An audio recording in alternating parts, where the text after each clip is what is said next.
Testing one, two, three. Testing one, two, three.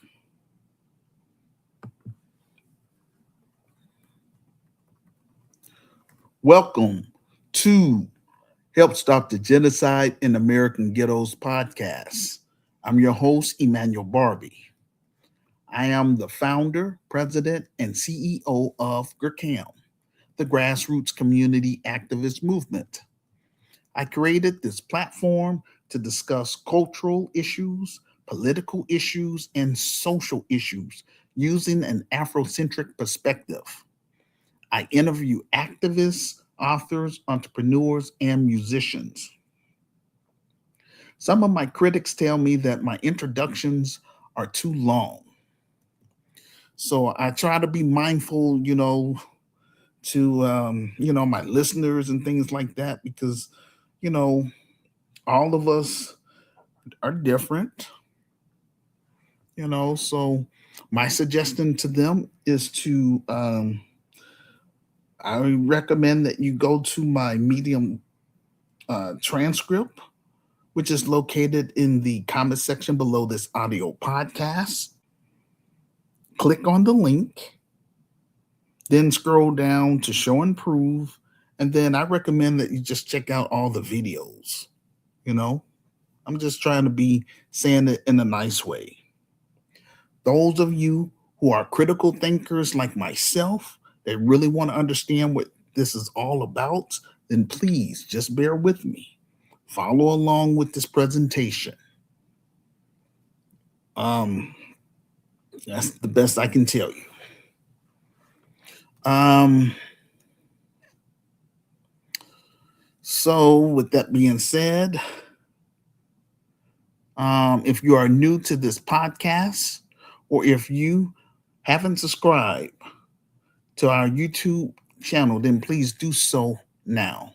Be sure to tap the information, or sorry, be sure to tap the notification bell and alert when we upload a new video. Please let us know in the comment section below this audio podcast where are you listening to us from. Also, let us know what's happening in your country, your state, and or your city, and make arrangements with me to come on this platform so that way we could discuss it in real time.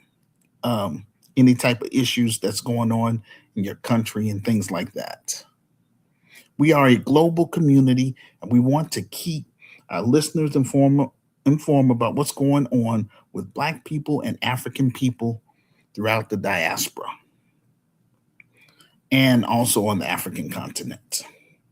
Would like to I would like for us to grow this platform to 500,000 strong and also for us to get this film project fully funded and made so that way we can use the proceeds from the film to purchase property in Chicago, Illinois within the low income Black community as well as in the middle class Black community and become an economic base within the Black community.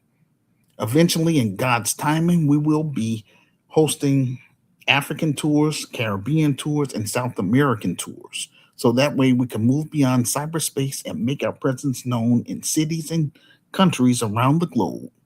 On this platform, we share new news and social commentary on a variety of topics ranging from politics to social justice issues.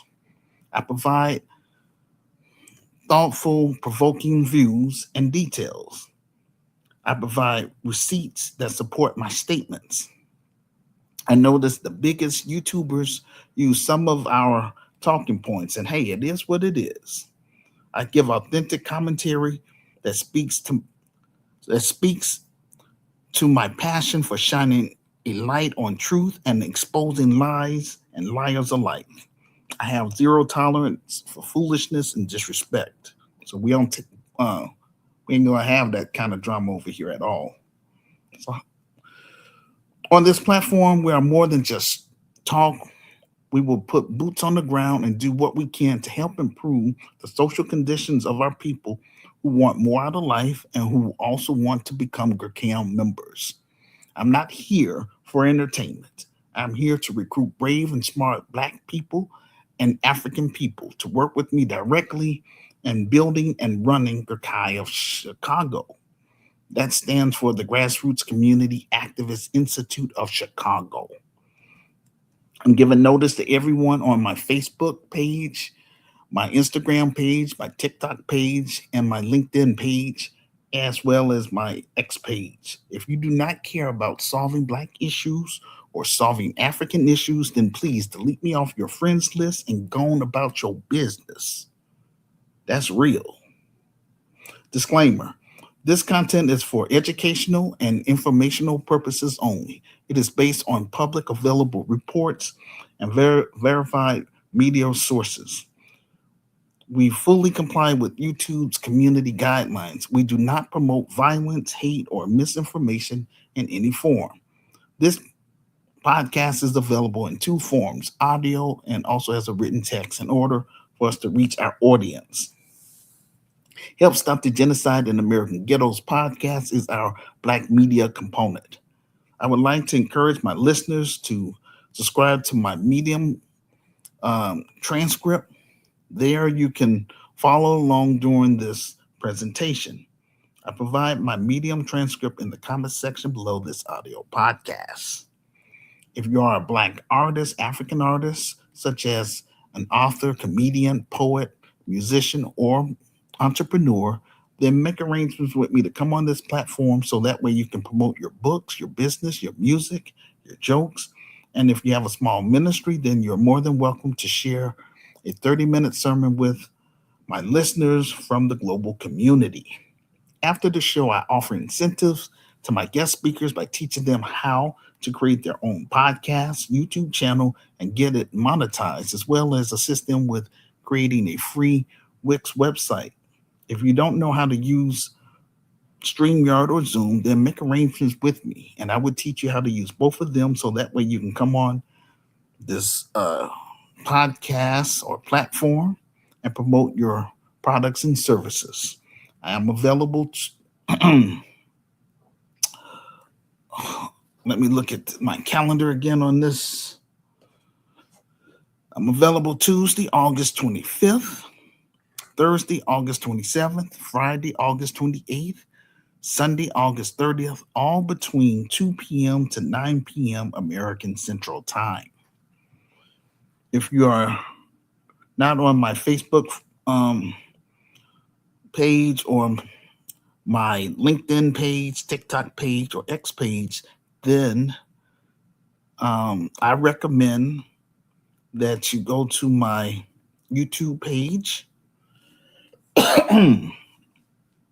and click on the link in the comment section. Look for my revised Linktree page. And those three social media sites that I just mentioned, send me a friend request on there along with your email address, and I will email you everything that I do online. I encourage all of my listeners to please purchase my ebook. Read my story for yourself. If you agree with my vision and plan to help improve the social conditions in our low income Black community, then you will automatically become a Gurkam member. Doesn't matter what city, state, or what country you live in. This business is international, and it's going to be international. But right now, we're online, and I'm trying to move us from behind a computer. Again, I'm online to recruit. I wrote my revised book in order to recruit my readers.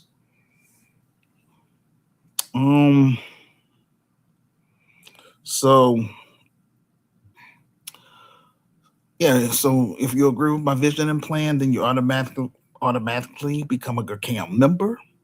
Make arrangements with me to come on this platform so that way we could talk about it. If you have things that you didn't understand in the book, I'll be more than happy to explain it. And most of all, for us to get more people involved. more black people, more African people. But we want legitimate people that's on the up and up. And we want to separate ourselves from, I would just say, con artists, degenerates, pedophiles, hardened criminals, off code Negroes, urban terrorists. Those people don't mean us any good. Um, it is what it is. It's not that we're thinking that we're better. We just got standards over here. That's all. And we gonna nip that stuff in the bud real fast over here. And when we have that physical building. So we will let people know our location, where we at, and all that. Um, but at this time, I just want to say it doesn't matter how bad I would like to get this business up and running without financial support from the Black grassroots and the global African family, then I am unable to do my God given assignment, which is to build the best Black Christian business within the United States of America, and that is Cacao Chicago, with the help of GERCAM members. I encourage Black content creators and African content creators who have a large following. Please allow me to come on your platform so that way I can speak to your audience about my revised book and my film project. After all, this Christian business is for Black millennials and Generation Z. Um, I don't want the brand and vision to die in America. I am pushing this vision to the Black world. This is my contribution to Africa's rising. This year, we are determined to get this film project fully funded and made so that way we can get our story on the big screen and reach the Black masses and let them know who we are and what we're trying to do for our people who identify as descendants of American slaves slash freedmen. Upcoming events Monday, August 31st, we have guest speaker Reverend Peace. I have to pronounce, I mean, have to sound out this last name, so bear with me. Believe it's pronounced Bear East Bamis Bamisser from Nigeria. Saturday, August 29th, 2026, we're hosting our monthly virtual town hall meeting. So that's going to be this coming Saturday. I encourage 5 people from my Facebook page, my Instagram page, LinkedIn page, TikTok page, or from my X page to come forth and to be on the panel. So that way we can discuss our monthly theme, and that would be navigating the future with AI and tech, moving the Black community forward. Where YouTube Live when Saturday, August 29th, 2026. Time 2 p.m. American Central Time, 3 p.m. Canadian Time, 8 p.m. West African Time, 9 p.m. South African Time, 10 p.m. East African Time, and 8 p.m. UK Time. Okay?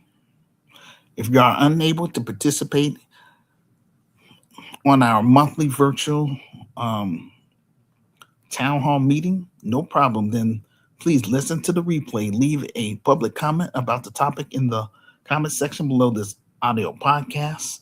Most of all, please share this audio podcast with your friends on all social media sites you are on. This will help get the ball rolling.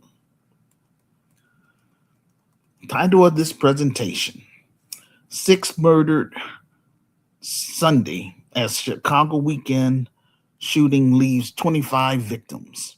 America's 40 trillion in debt, what it means for Africa, Brazil, and the Caribbean.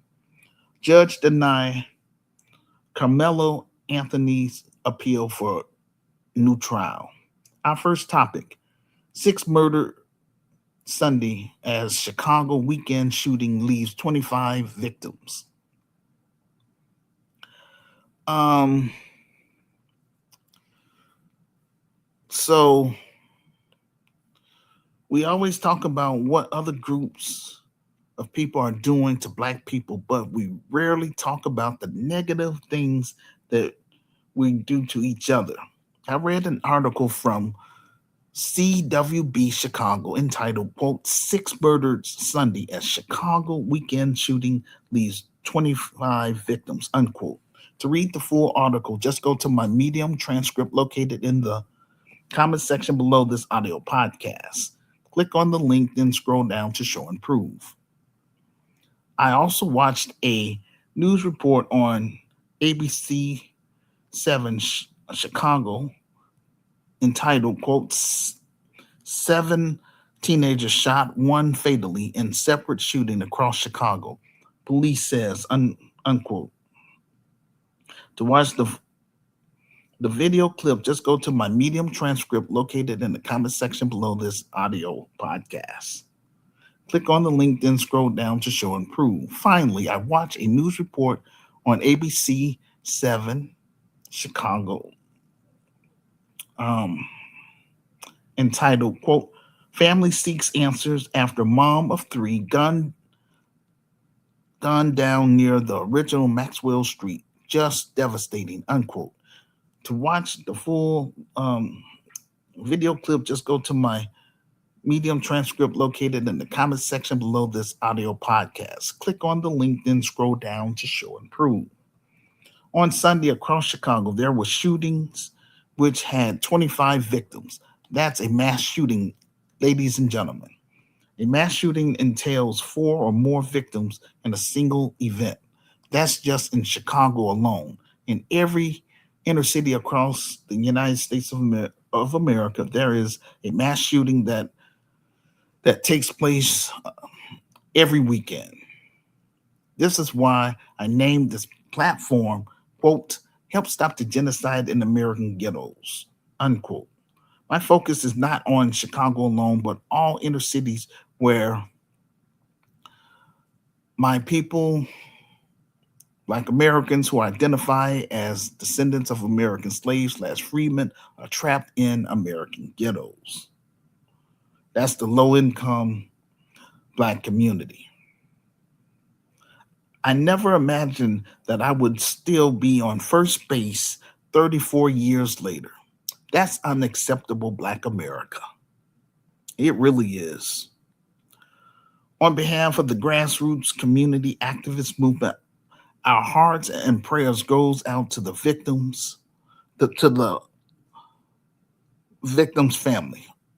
Rest in peace to all those people who lost their lives over senseless violence. To those who survive, we pray that you have a speedy recovery. In Jesus' name. We have to talk about the pull ups that need to happen in our low income black neighborhoods, starting here in Chicago. If you think, if you think as a black person in these neighborhoods just going around terrorizing the neighborhood where our children and grandparents cannot walk outside, stand on the porch without the Pookie and Ray Rays acting a fool, then you think again. 25 people shot in one weekend, six people died. That's a mass shooting. Notice these black politicians focus on everything else except these type of issues that I talk about, what I've written about, trying my best to get this business up and running. 34 years, ladies and gentlemen, and again, I'm still on first base. This is so doggone ridiculous. And that's why I'm reaching out to African immigrants across the United States of America. Please read my ebook. That's all I'm asking you to do. I know if you ran across black Americans, look how they treat me. I'm a black American. And I'm trying to build something positive and productive that's going to create jobs in those low income black communities. But I lack the support. wasting money. 16 years I've been paying on the business title. Still don't have anyone on my advisory board. But again, this is, I didn't ask for this. This is what my creator placed in my heart and mind to do. He didn't bless me with the capital, but that's how come I wrote the book, in order to generate capital, ladies and gentlemen. Help me get my ebook on that bestsellers list. That's going to help put me in a better position financially so I can hire Black people, African people, and others. That's how this works. I didn't write the book for it to remain on Amazon. I don't have the virtual store just to have a virtual store. I'm trying to sell items, trying to do something positive and productive for our people. But like I say, we got to get it started here in America first. That's for credibility. That's all. And my business will be, because of the foolishness I had to endure for the past 34 years, my business will be membership based. If you're not a Gercam member, I ain't fooling with you. It's just that simple.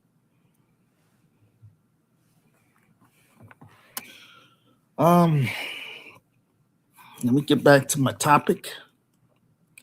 As I mentioned in my revised book, I grew up in those rough areas, and I decided to do something about it, the situation, by going to college. And I did, graduated from college graduate. Uh, I know how to create nonprofits and for-profit businesses. That's why I wrote my book, in order trying to recruit brave and smart people that's going to read what I have to say. That's what this is all about, ladies and gentlemen. I'm doing my best to recruit brave and smart Black people and African people, but Black Americans beyond Chicago, because I can't reach people here. It is what it is. That slave mentality is really strong. Heck, it's run deep even in my family. My family members tell me, "Oh, Emmanuel, you should leave all that Black stuff alone and get a real job." A real job, that's code for work for the white man. Anybody tell me that garbage, we will remain strangers for life, and that's real.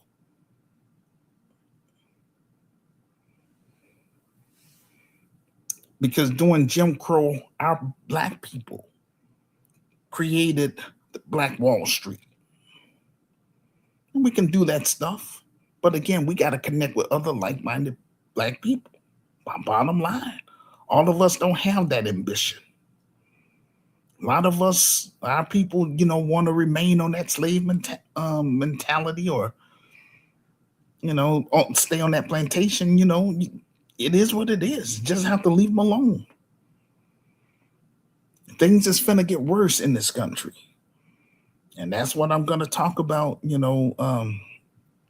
my second topic, about that deficit. 40 America now is in $40 trillion in debt.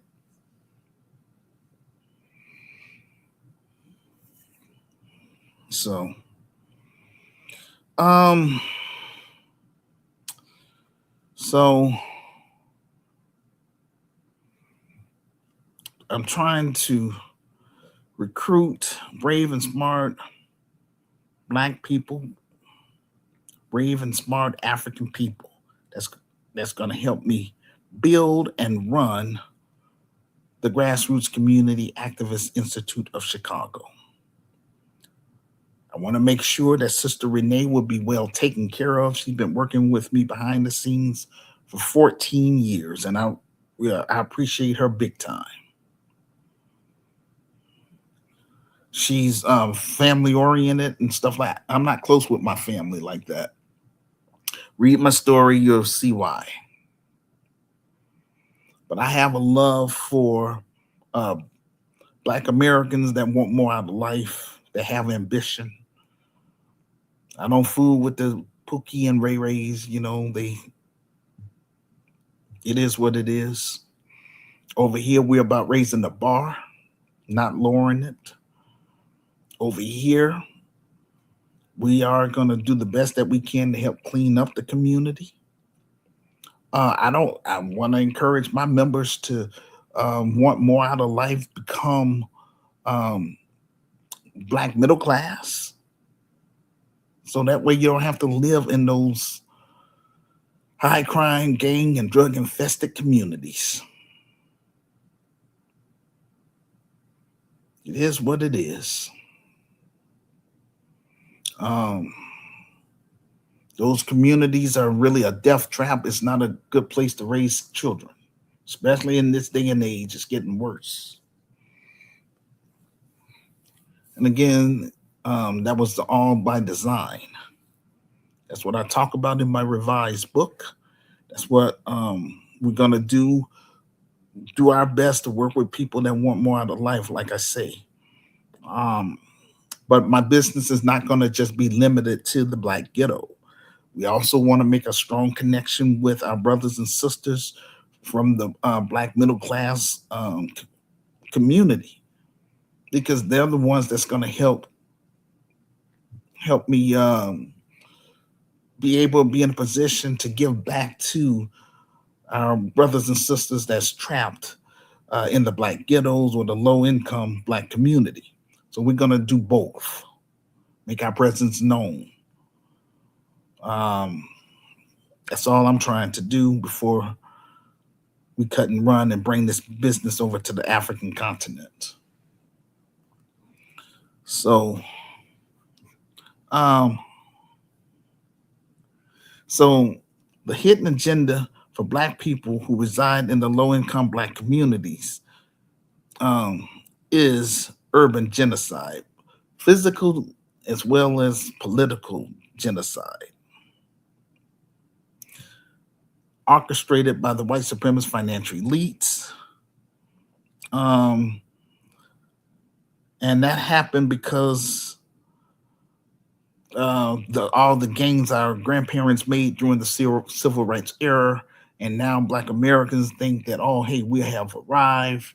A lot of Black Americans have become Americanized, have developed a narcissist type of attitude, meaning I got mine, you get yours, and the individualism, that's what they into, and that's again um, a narcissist type of behavior, and so that's what's making things really rough. And like I said, I just do the best we can. That's all we can do. And anyway, the most violent communities are the low income Black community, because they lack financial stability. And so that's where you're gonna have you'll see a lot of I would say financial crimes take place. Um, the white supremacist financial elites divided Black Americans based on our social class. They allowed the Black middle class and the Black upper class to relocate to the white suburbs. And that made the Black community vulnerable, and they flooded our community with, and you could, do the research on this, so that way, you know, you'll know that I'm on up and up with you on that. So they flooded our communities with drugs, guns, and liquor stores, so that way we can unalive each other. Just that these are just some dirty type of people. It's just rough, and the racism on top of it. So, um, so we further, as Black people, we further divide our racial group based on religion and political affiliation. So even though this is a Christian business, I'm open to those that's just secular, but long as you don't step to us, with being a devil worshiper and all that kind of foolishness that's offensive. I ain't dealing with that up in here at all. So, anyway, they created the 13th Amendment as a way to keep slavery alive and well, but it's in the back door. But they, with the 13th Amendments, this has given rise to mass incarceration, which helps the private prison industry. They secretly promoted the Negro Project, known as eugenics, um, by a lady named, and I wrote about her in my book too, um, Margaret Sanger. Their objective was to extinct the black race in America. I'm just saying, this is who and this was before my time. So, like, with Cam, like I say, I just want us to create our own business, not begging, or complaining about the white man and the government. We'll just do the best that we can, but we got to heal first and foremost, big time. This is why it's taken so doggone long, because this is spiritual warfare at its best, and this is just some serious stuff, very serious. In my book, I call it Perfect Genocide. The best way to rid of your undesirable population is by redlining them, and that's what they have done to us. That's why the community is still deep. How to pronounce the word? Um, um, it's on the tip of my tongue. Deplapitated or deplapitated. But bottom line, it's just like a third world country, so to speak. You know what I'm saying? And yeah, it's not. It's just horrible. But that's why I want to bring the business over there to turn that stuff around. You know, main thing is to get especially our young black youth, get them, encourage them to get off the streets, encourage them to get out of gangs, use their time and talents and skills um, in this business. And through this business, we will pay them to be in our Black empowerment films, so that way they can feed their families and pay their bills. We will also offer associate's degrees and I would say vocational training. So the Cal of Chicago we're gonna do more than just one focus on one area. We're gonna focus on the whole 9 yards. So we want to strengthen the black family. We want to have offer child care and all that stuff. We want to meet the need of the family, things that the community wants. We're gonna do our best to help improve those social conditions in the low income black community through this business. Um, so um, genocide, I'm going to say politically, is for what the white supremacist financial elites want is for black Americans to be dependent on a political party that only offers symbolism, no substance. So they want those political parties to practice benign and neglect. And that's not cool at all. And that's how come I encourage, uh, I would say, the camp members, the people I've been talking to for the longest in my groups. We have to demand economic tangible from these black politicians. But bottom line, if they don't want to give it to you, then don't vote for them. It's just that simple. You know, um, the white supremacist financial elites flooded our urban areas with unhealthy foods. This is why they call it a food desert. Um, they they put certain foods in certain neighborhoods um, by people's zip codes. Do the research. Trump talks about sending in the National Guards. The mayor is against that. So I think that we need to do pull ups. That's what I suggest. We got to pull up on ourselves too, meaning we have to hold ourselves accountable. I don't like reporting about these type of stories, but hey, it comes with the territory, and that's how come I use the word genocide, because you cannot sugarcoat genocide. It is what it is. That's why a lot of people don't want to really come on my show. It is what it is. We keep it authentic over here. We don't sit up here and be playing games. And like myself, I'm gonna keep it authentic. I ain't gonna sit up here and be faking no funk, trying to get people to like me. It is what it is. You know, I don't associate with people that ain't about Jack. That's all. That's just how it is with me. Everybody will be screened. Everybody. Because I don't know who's, you know, our our hidden enemy.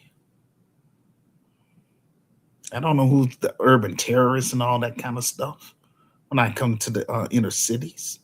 So you know, everybody's just going to be treated the same, bottom line. And we want to let con artists know that there is consequences up in this business. That's just how it is. It's not just about Chicago, but I want to make Chicago a model for other cities around the country. And like I say, once we get it popping here in Chicago, I've done my, I did the best I could to help my people. 34 years of my life. I want to bring my business over to the African continent, work with African families that want more out of life. That's what I want to do. And that's what I'm trying to do. It's disingenuous for us to talk about pull ups on Latinos, Asians, and everybody else while ignoring the things that's happening in our own community. This is a us problem. This is a village problem. We don't, when we don't give it our full attention, we are complacent or uh, we become desensitized. Now, I'm not advocating for physical violence, but the pull up needs to be done so that way the Pookie and Ray Rays them know that we're serious and we own business. You know what I'm saying? I'm just trying to put that out there. Um,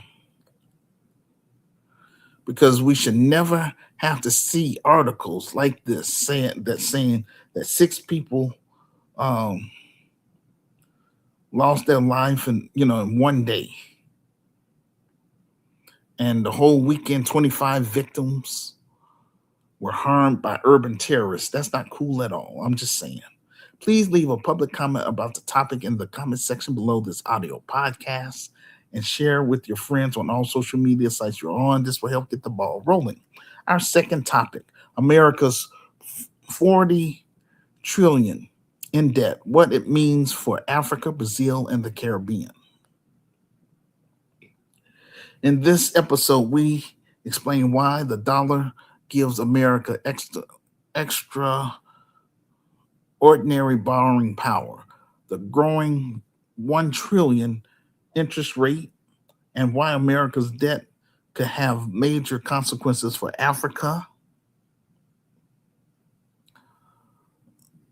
Brazil, and the Caribbean, and the global economy as well. Finally, family, I came across an article from writers entitled, quote, U.S. debt crosses 40 trillion threshold after doubling under Trump and Biden, unquote. So I tried to pull it up. I pulled it up earlier, and the article was fine, but when I pulled it up, when I started my presentation, they're talking about they want me to subscribe, so they're trying to kind of hustle me. And right now, I'm on a shoestring budget. I can't be doing all that stuff. So I found another article. It's going to say the same thing. So, I'm going to share that with you all once I finish with this presentation. We're going to go through some of these videos. So that way, that's like my receipts to back up, everything I'm saying.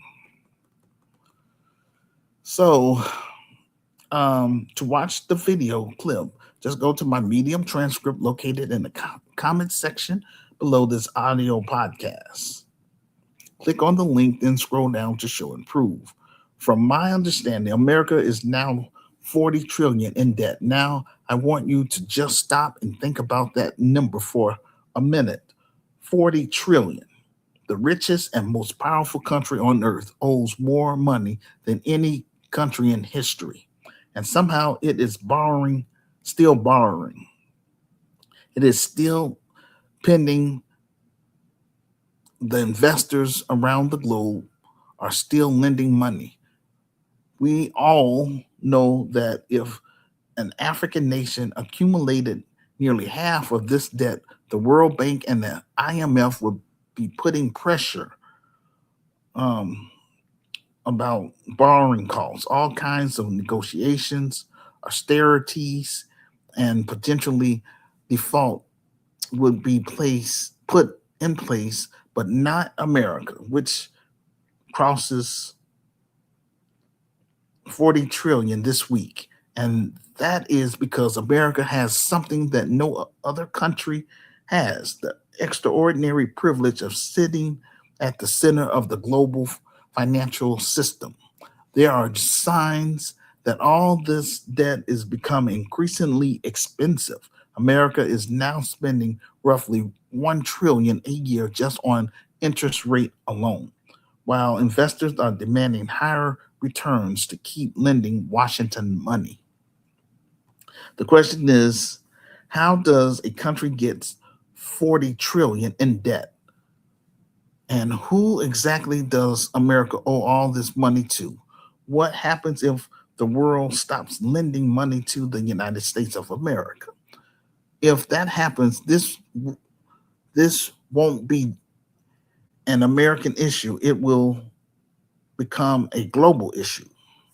On this platform, we center Africa and the Black world in today's geopolitics. We cut through the headlines, connecting the dots, and breaking down stories sharply, shaping our world.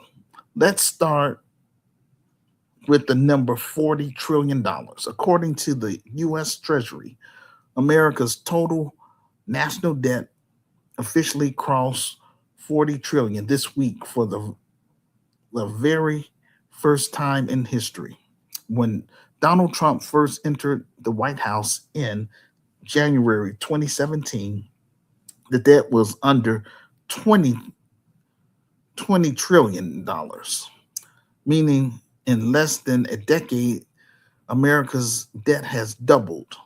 America crosses 39 trillion less than 5 months ago, and now it's at 40 trillion. The first question is, how can a country possibly owe this much money? Every year, the U.S. government collects money through taxes and other revenues. And every year it spends money on Social Security, Medicare, Medicaid, defense, infrastructure, federal workers, and government programs. America is spending more money than it brings in. America gets extra money from loans it borrows, which is called the budget deficit. America borrows the difference by selling U.S. Treasury securities. Investors give the U.S. government money, and America promised to repay with interest. And this happens year after year. When we say America owes 40 trillion, who exactly does America owe? Is it China, Japan? It is American banks.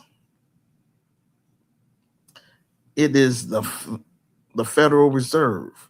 The answer, all of above. The debt is spread across millions of investors and institutions, governments, accounts, and countries around the world. About 32.3 trillion is debt held by the public. The remaining 7.8 trillion is what is called intra-governmental debt. For example, programs like Social Security collects money and invests some of their surplus in treasury securities. The treasuries then use that money somewhere but still owes it back to those government trust funds. So in a sense, America owes part of this 40 trillion to itself. But but the much bigger portion, the 32 trillion held by the public from American pension funds, the bank and mutual funds, insurance companies, the Federal Reserve, and individual investors, the foreign countries and investors. Japan is actually one of the largest foreign holders of U.S. government debt. China owes hundreds of billions of dollars in treasuries. Governments and investors across Europe, Asia, and the Middle East, they aren't lending money, American money, as charity. They're buying something called U.S. Treasury security. The U.S. Treasuries have historically been considered most among the safest investment in the world. America is 40 trillion in debt. It is adding trillion-dollar deficit and is spending around 1 trillion a year just making interest rates alone on the money that is already borrowed. America controls the currency at the center of the global financial system, and that gives the US the extraordinary financial privilege that helps explain how a country can accumulate 40 trillion in debt and still have investors lining up to lend more. The dollar isn't just America's currency, it is the world's dominant currency. Countries around the world hold enormous amount of their reserves in dollars. Global economy like oil are largely priced and traded in dollars. International businesses use dollars to settle transactions. Banks need dollars. Government needs dollars. Investors needs dollars. And according to the IMF, the dollar still accounts for roughly 57% of the world's allocated foreign exchange reserves. That gives America an extraordinary advantage because when countries and institutions accumulate dollars, they need somewhere safe to put them. One of the most important places is US government debt. They buy secure they buy treasury securities. American position at the center of the global financial system creates enormous demand for the very thing that America needs to keep producing debt. For example, if the Ghanaian government suddenly lose value against the dollar, Ghana's debt would not disappear. It actually becomes more expensive to repay. America doesn't have that problem with most of its federal debt. America borrows in its own currency. It owes dollars. It collects taxes in dollars. And the Federal Reserve controls the monetary system that produces dollars. America can print $40 trillion, and doing so could be viewed as reckless and trigger inflation, weakening confidence in the dollar, and potentially drive interest rates higher. America has financial flexibility that most countries simply do not have, and that privilege has helped Washington run an debt, enormous deficits for decades without experiencing the kind of immediate debt crisis that could crash a smaller economy. The world needs the current currency that America controls. And because the world needs dollars, there's enormous global demand for dom, dom, ugh, denominated assets, including American government debt. In other words, America can spend more than it collects, borrow the difference, and much of the world is still willing to finance it. America still has to pay interest to convince people to hold all of those treasury securities. The cost of carrying America debt is exploding. 25 years ago, when the country announced good numbers, interest rates went down because we had a stronger country. Now, when we announce good numbers, the better they are, the worse it is for interest rates. It's a very unfair system. And I've said this for a long time. When our country does well, interest rates should go down. They should drop interest rates because it means we have a strong country and it's all based on credit. American taxpayers have to pay interest on its debt. And right now, that interest bill is exploding. The US government is now spending roughly 1 trillion a year just serving its debt, not paying down the 40 trillion, not building roads, not funding schools, not providing health care, not strengthening the military, just paying the interest rate on money that America already owes. And that interest has more than doubled since 2020. In fact, interest has now become one of the largest expenses in the entire US federal budget.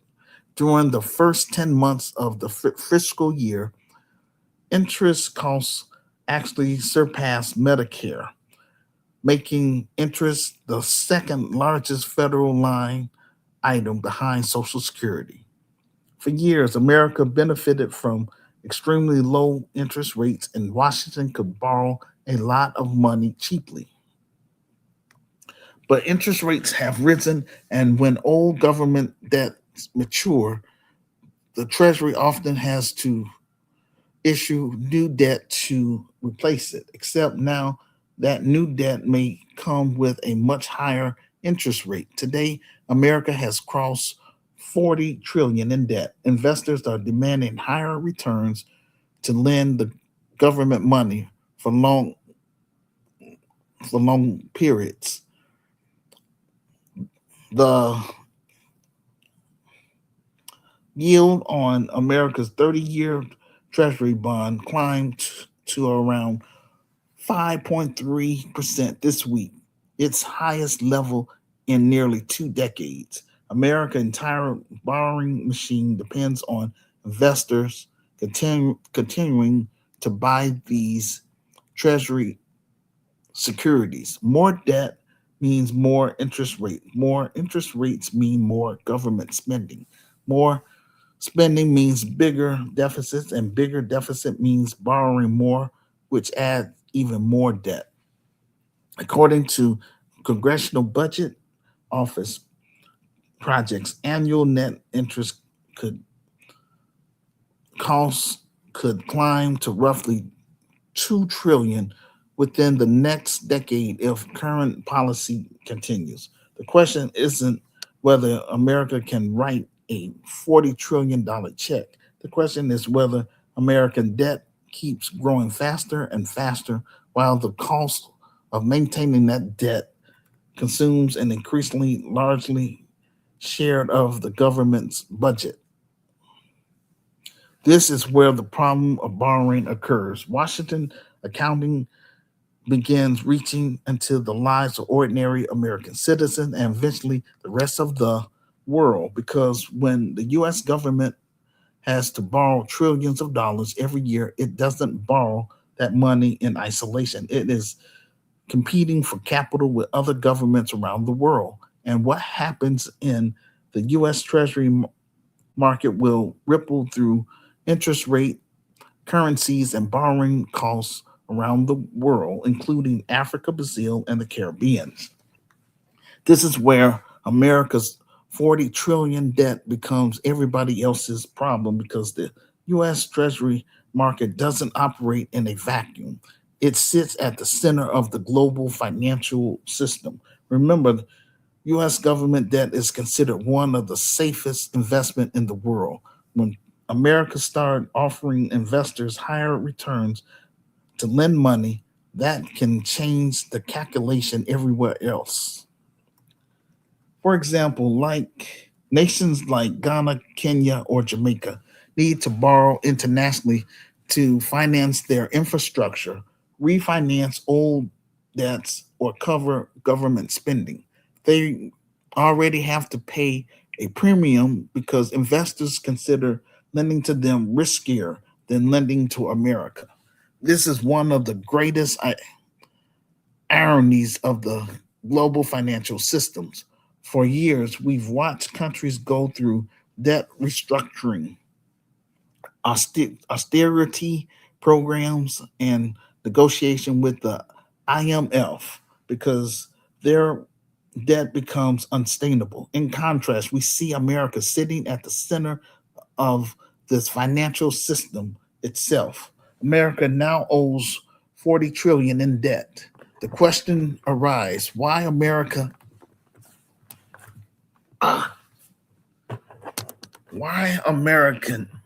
can get away with this but African countries can't? The answer, not all debt is created equal. American borrows overwhelmingly in a currency that it controls. Their enormous global demand for the dollar currency. Its treasury market is massive and liquid, and investors still overwhelmingly believe that the US government will repay them. An African country borrowing internationally often doesn't have those same advantages. If it, if its currency collapse, its dollar debt can become dramatically more expensive. For investors lose confidence, capital can leave.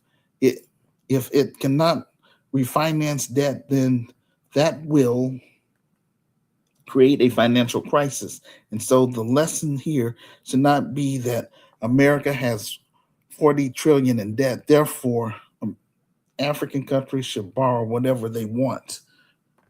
The lesson here is that American power isn't simply about how much money it has. It's about the financial system it has at the center of the dollar, the treasury market, the Federal Reserve, the debt of American capital markets, and decades of global confidence in American institutions. Together, Those things give Washington room to borrow on a scale that would be unimaginable for most countries. But here's the question that nobody wants to answer. What the spending limit? Because 40 trillion hasn't broken the system. Investors are still buying American debt. The dollar is still the world's dominant reserve currency, and there is no evidence that America is suddenly about to go bankrupt anytime soon. But the financial collapse is coming sooner than later because the debt and the deficit keeps growing, and almost importantly, the increased rate keeps growing too. Perhaps the real warning isn't that America has reached 40 trillion. It's that America appears to have no clear plan to stop at 40 trillion. And if the world's biggest borrower keeps needing more and more money from the same global financial system, eventually we have to ask how much is too much. The dollar is still the dominant global reserve currency.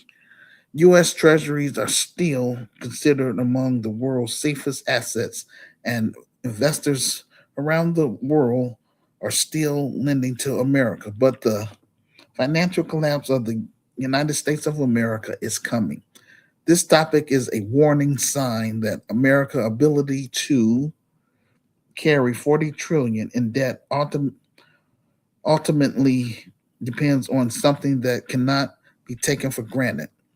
Confidence in U.S. Treasury bonds and ultimately confidence in the U.S. dollar itself. In contrast, BRICS is an intra governmental organization of majoring emerging na- national economies. BRICS comprise of 5 countries: Brazil, Russia, Iran, China, South Africa. There have certainly been proposals and discussions about alternatives to the dollar. BRIC countries have been exploring ways to trade more in their own currencies, build alternative payment systems, and reduce the number of transactions that have to pass through the dollar.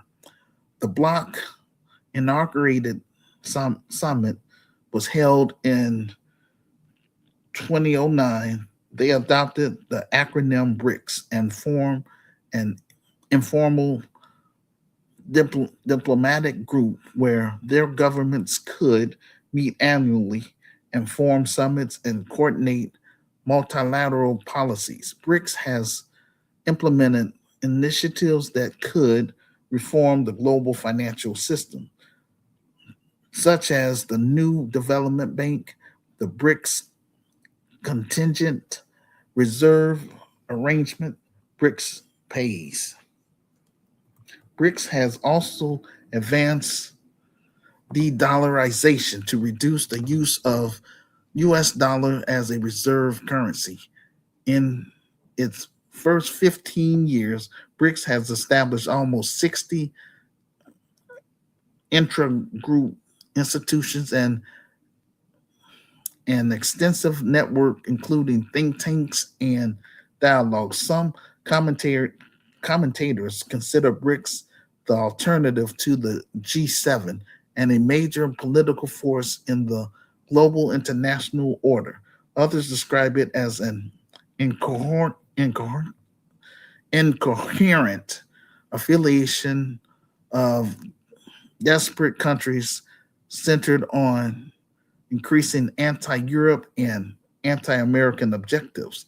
BRICS has received both praise and criticism from numerous commentators and world leaders.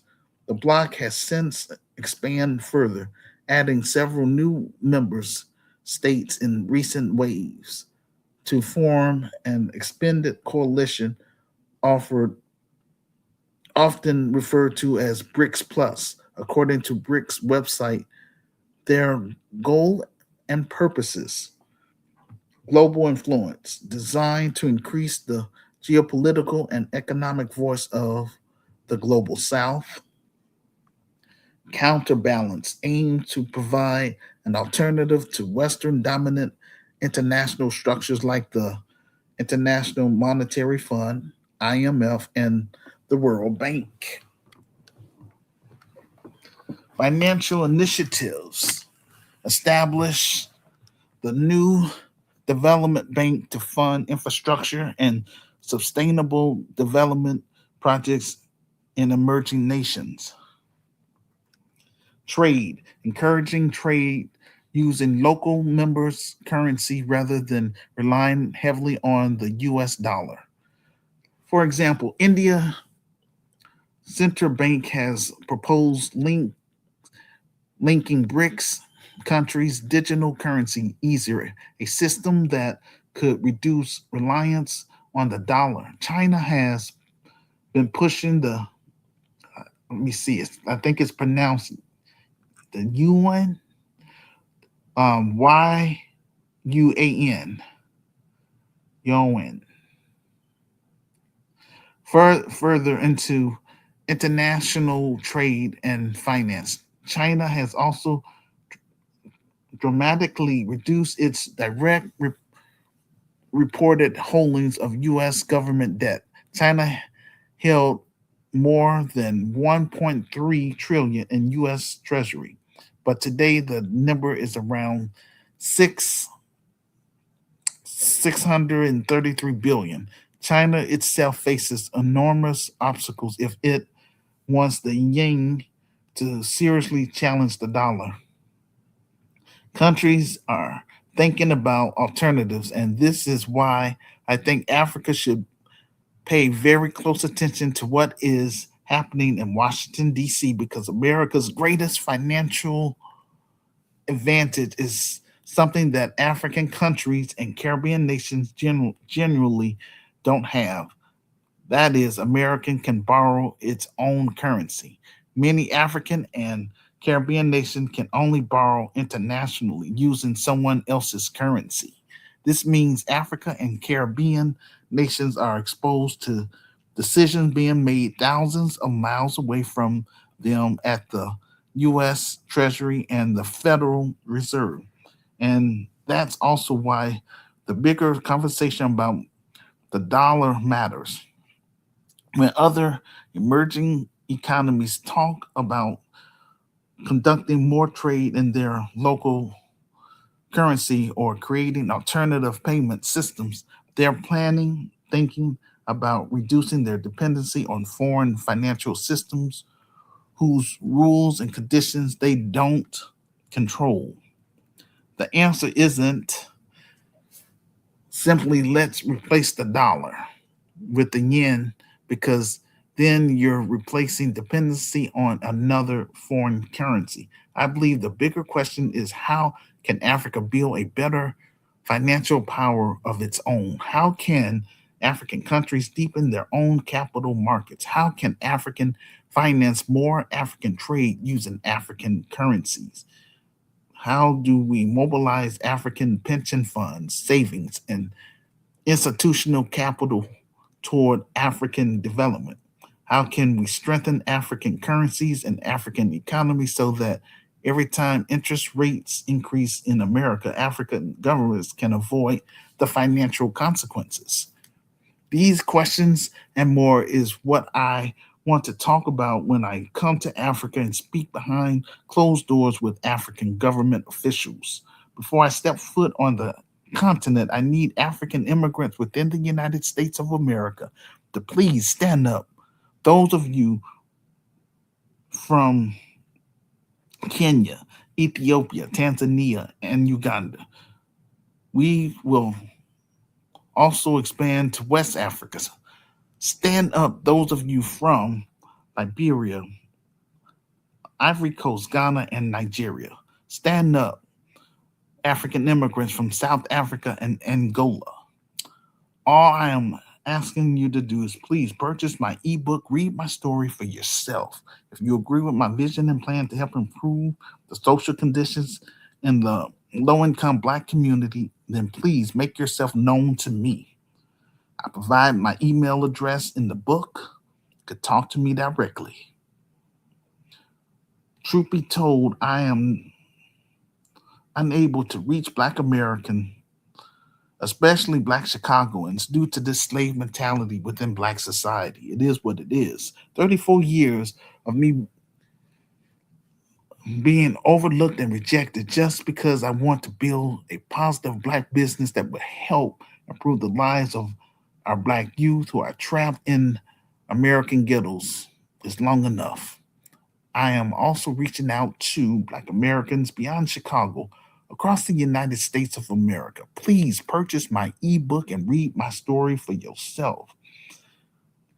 If you agree with my vision and plan to help improve Black America, then you automatically become a GERCAM member.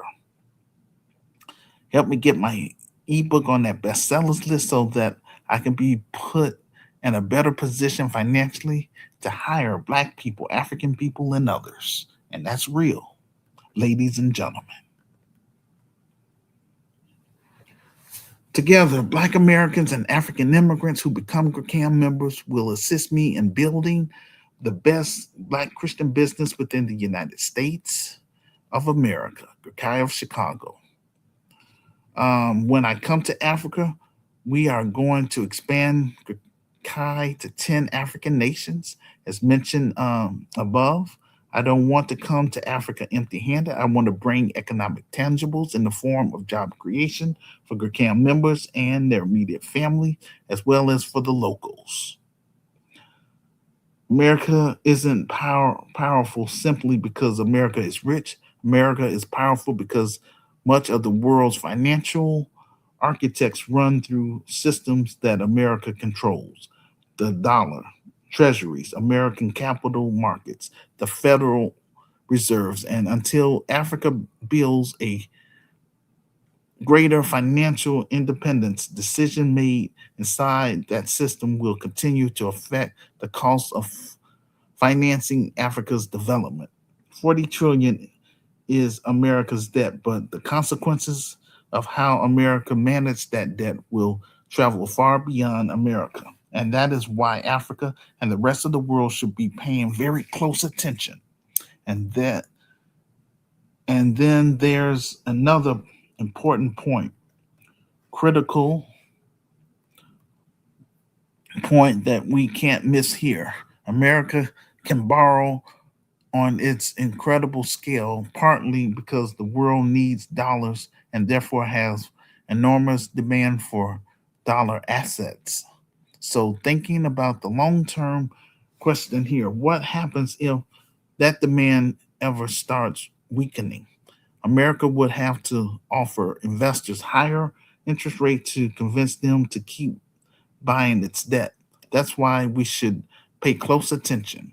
America has built an extraordinary financial system that has allowed it to borrow more cheaply, spend more freely, and carry more debt than any other country on earth.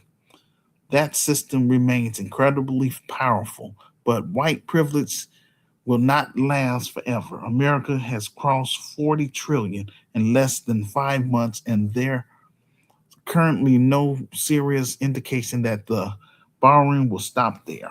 So the question is, how high can this number go before something fundamental has to change? 50 trillion, 70 trillion, 100 trillion? And what happens to the rest of the world if confidence in the financial system that has supported all of this ever begins to change? This is why this story should matter to you and your loved ones. What are your thoughts about America's debt? Does the power of the dollar means that America can continue doing the same thing for the next decade? Let me know what you think in the comments section below this audio podcast, and make arrangements with me to come on this show and let's talk about it in real time on camera. Please leave a public comment about the topic in the comment section below this audio podcast and share with your friends on all social media sites you are on. This will help get the ball rolling. Our third topic: Judge denies Carmelo Anthony appeal for new trial. In this episode, we explain how Judge Michael Chitlit,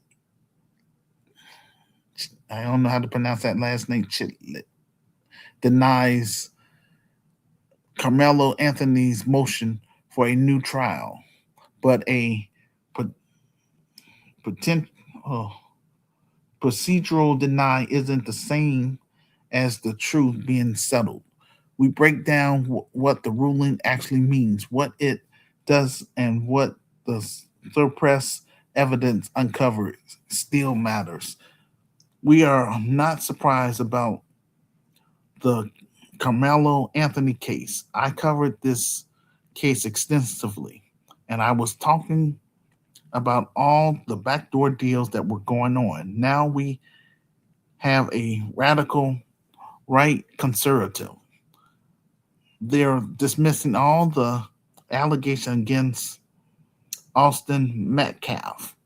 They found text messages of Carmelo Anthony he wrote to his ex girlfriend in 2021. They also discovered racist patterns from Austin Metcalf.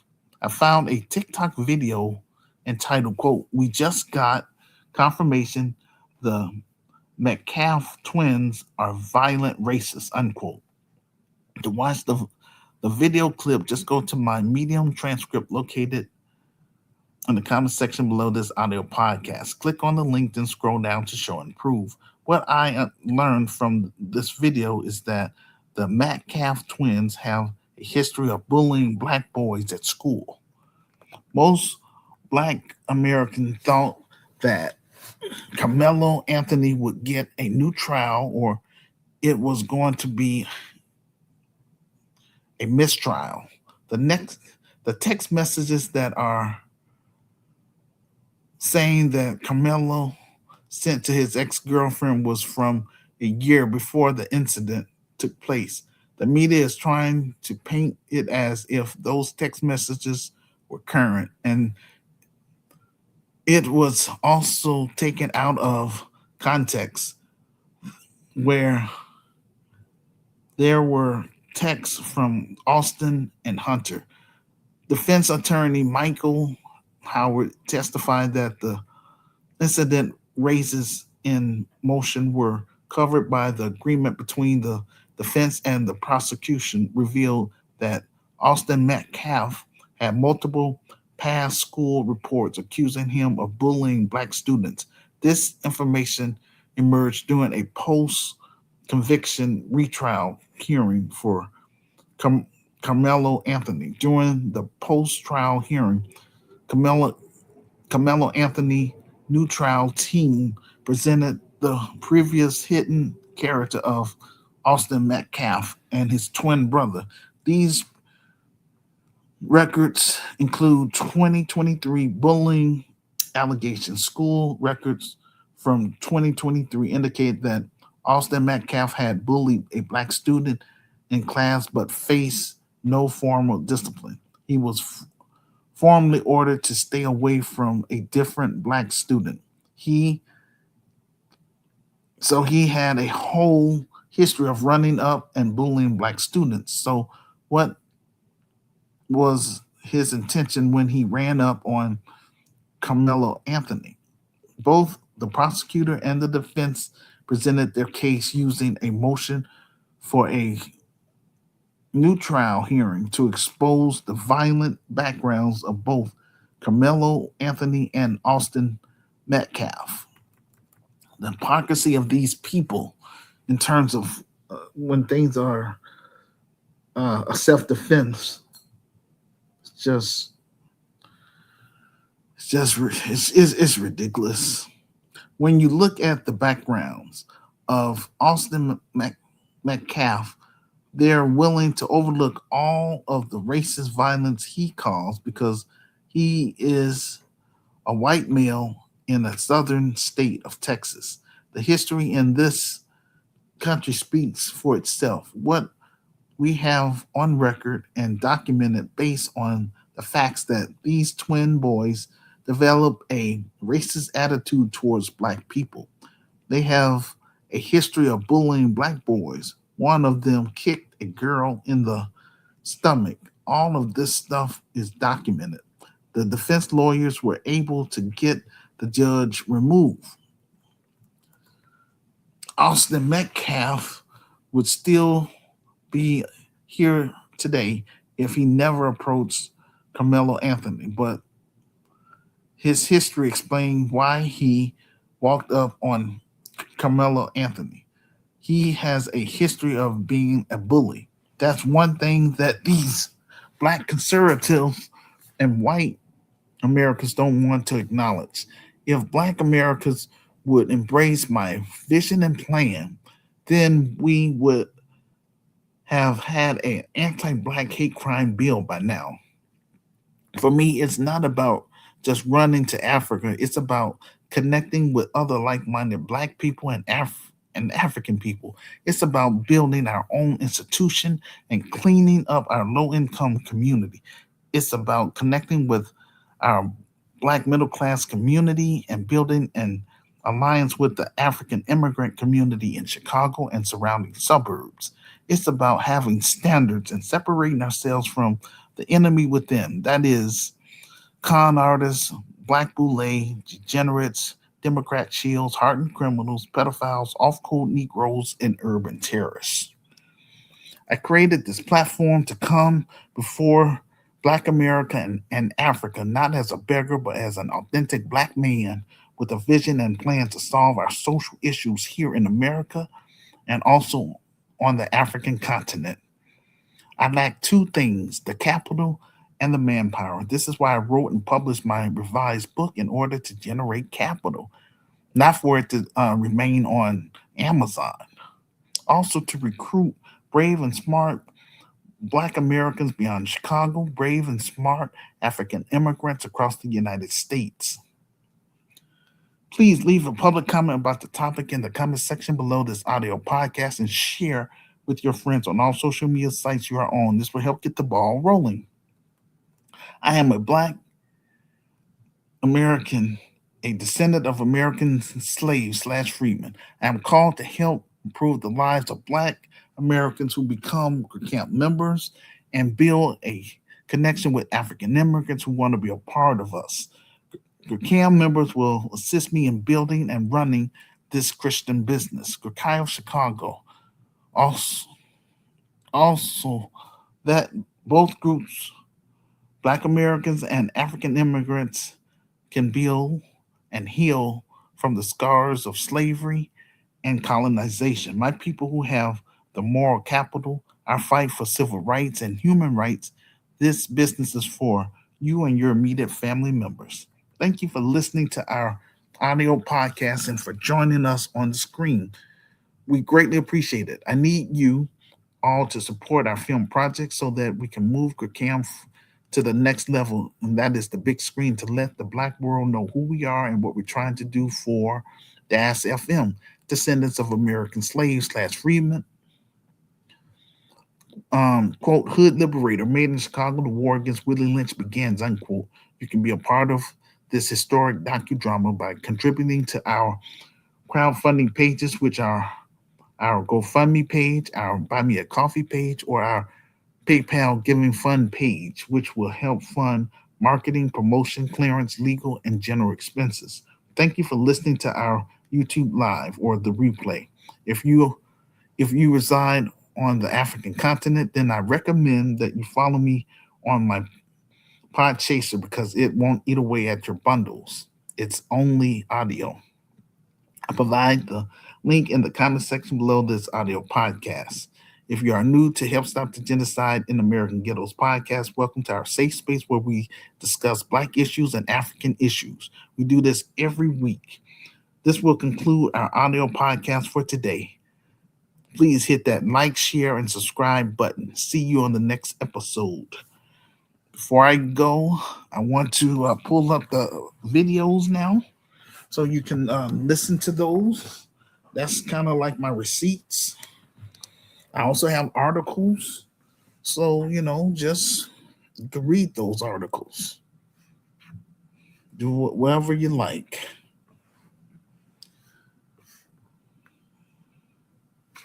Bear with me, ladies and gentlemen.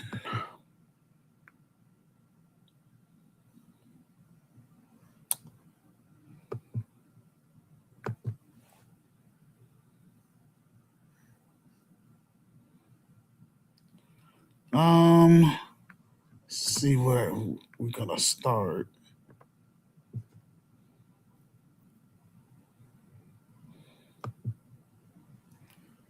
Okay. So see that right there? That's letting it says how much money the US owes to other countries.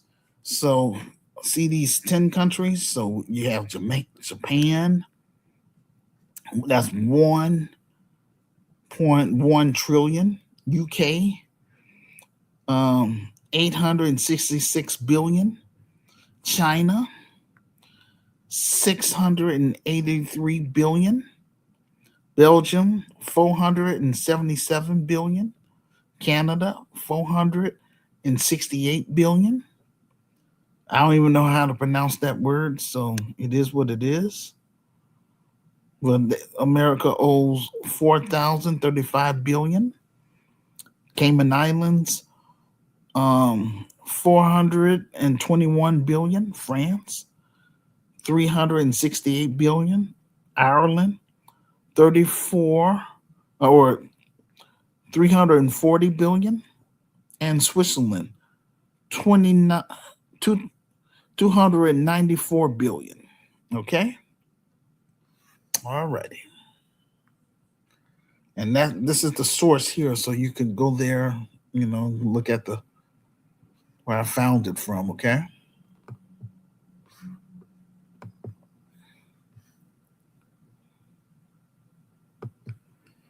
Um, let's see what else we got. Um, we have this right here. This is called investing.com. And so I recommend that you would read this article. I'm not going to read it because I went through enough already, but you can read it on your own time and stuff like that. But all I'm saying is this is the title: U.S. debt crosses 40 trillion thresholds after doubling under Trump and Biden. Okay. And so there's the article right there. So, you can just read all that.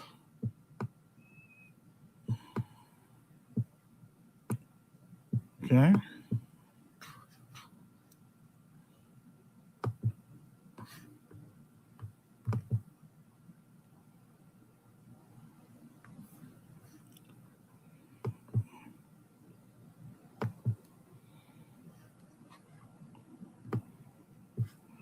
Um,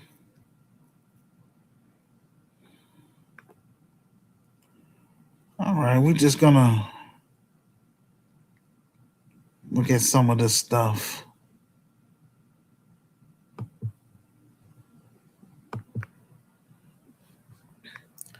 And this is the article that's talking about 6 murdered Sunday as Chicago weekend shooting leaves 25 victims. So here it is. You can read all that. And then they tell you over here, the exact time and everything. This stuff is really sad.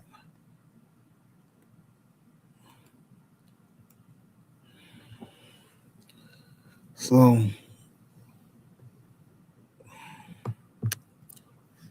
all right. Let's see what else we have here. Um,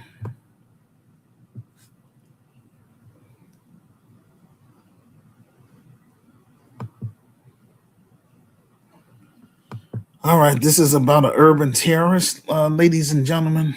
Just this is how they get down. It's horrible. Or we could watch it in real time. Watch this. Within a 4-hour period overnight, and all of them remain under investigation with no reportable arrests as of yet. This, as CPD's latest data continues to show an overall decline in both shootings and homicides. Surveillance video shows Ricardo Gomez as he slowly walks towards the sidewalk on Hamlin near 26th Street. It Right is here. just after 11 p.m. last night. A vehicle pulls up beside him. We have frozen the video right as someone inside opens fire, killing Gomez. Special offenders were in a black SUV. It went eastbound on 27th Street, and they fired from the rear passenger side of the window. His girlfriend telling us off camera today the Little Village teenager was on his way to see her. He needed the ID inside his wallet. Baltazar Enriquez with the Little Village Community Council this afternoon, speaking on behalf of those in the neighborhood too afraid to do so themselves. This is a child. He had a future ahead of him. He was going to travel to Mexico. This is to see his mom. Now he's not. The shooting is one of 5 separate incidents that took place on the city's south and west sides overnight. 7 teenagers between 16 and 18 years old were shot. In Austin, 3 were injured, 2 of them critically, near Central Avenue and Adams. Police saying they were also victims of a drive-by. The violent night comes on the heels of 4 people being murdered and 9 others injured last Sunday.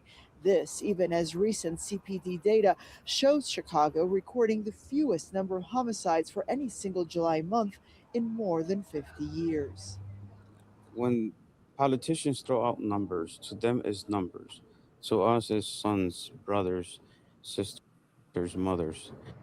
A vigil is being planned tonight in Little Village to honor Ricardo Gomez. Police saying at this point his murder is still under investigation.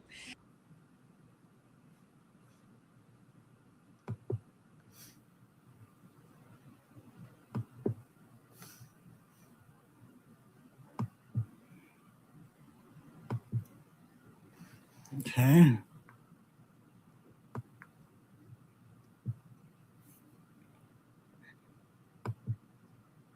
Let's check this out.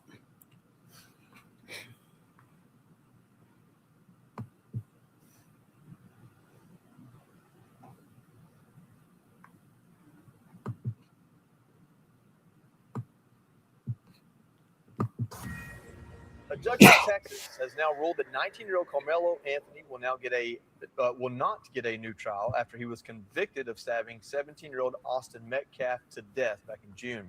Anthony was sentenced to 35 years in prison. Let's go now to Max Gordon for the latest developments. Max, it seems like big news. What do you have for us? Hey there. Well, the new judge in this case, retired District Judge Michael Chitty, had until Monday to make a ruling, but it is now being reported that he has ruled before that deadline, denying a retrial in this case. Now, this comes after the original judge in Anthony's murder trial was removed from proceedings. That judge, Judge John Roach, said after the trial during a TV interview that the jury, quote, got it right when they delivered a guilty verdict, and there were questions about his impartiality. Anthony, now 19, was convicted in June of stabbing and killing 17-year-old Austin Metcalf during an altercation at a high school track meet in Frisco, Texas. A Collin County jury sentenced Anthony to 35 years in prison.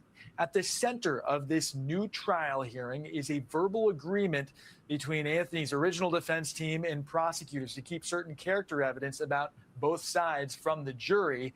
Now, at the time the agreement was made to keep from further inflaming the case, which was already boiling over with racial tensions and death threats. But during this retrial hearing, that evidence was being discussed, and that included allegations that Metcalf had used racial slurs in the past and bullied black classmates. And it also included violent texts from Anthony, including one which read, "When I stab SB, I'm going to lick their blood off the blade." So some disturbing stuff right now, right there. But again, Anthony's motion for a retrial also argued that Anthony's Sixth Amendment right to a public trial was violated because of courtroom restrictions. But again, the defense's arguments clearly not enough to sway the judge. The judge, it's being reported, is denying that retrial. Joey? Max Gordon, thanks for the update. Thank you. Yes, sir. All right. Tommy, this is a new development. I guess all week this week we've heard that there may be a new trial. They may push for a new trial because the first judge accused himself for things he said after the trial. But then with that comes this new evidence, I guess. I don't know if it can be used in a new trial, but it seems like it really does hurt the character of Anthony, who was kind of painted to be, a good kid that snapped. Yeah, and I'm sure that there were reasons in this arrangement, this agreement to keep this character evidence on both sides out of the original trial or out, not to the extent that we have now with some of these text messages. But just for me as a layman, when I look at this body of evidence here, of character evidence about Carmelo Anthony, and you see not only the messages that he sent to his girlfriend, but the death threats and other things of that nature, talking about licking the blade. Yeah. That gives a whole lot of context. And I understand not wanting to have this character evidence introduced for a young man and then, of course, a deceased young man, because, of course, you don't want to bring that into the public sphere, and that's understandable. But there was so much discussion about race in this trial and how Anthony was backed into a corner and he acted in self-defense, and there were so many prominent people, including elected officials, who made that claim. This gives a lot more backstory, and I understand not wanting to bring it in, but it sheds a lot more light on exactly who he is and how this all went down, in my opinion. David, welcome to the Big Weekend Show. Thank you so much. Yes, sir. Glad to be here.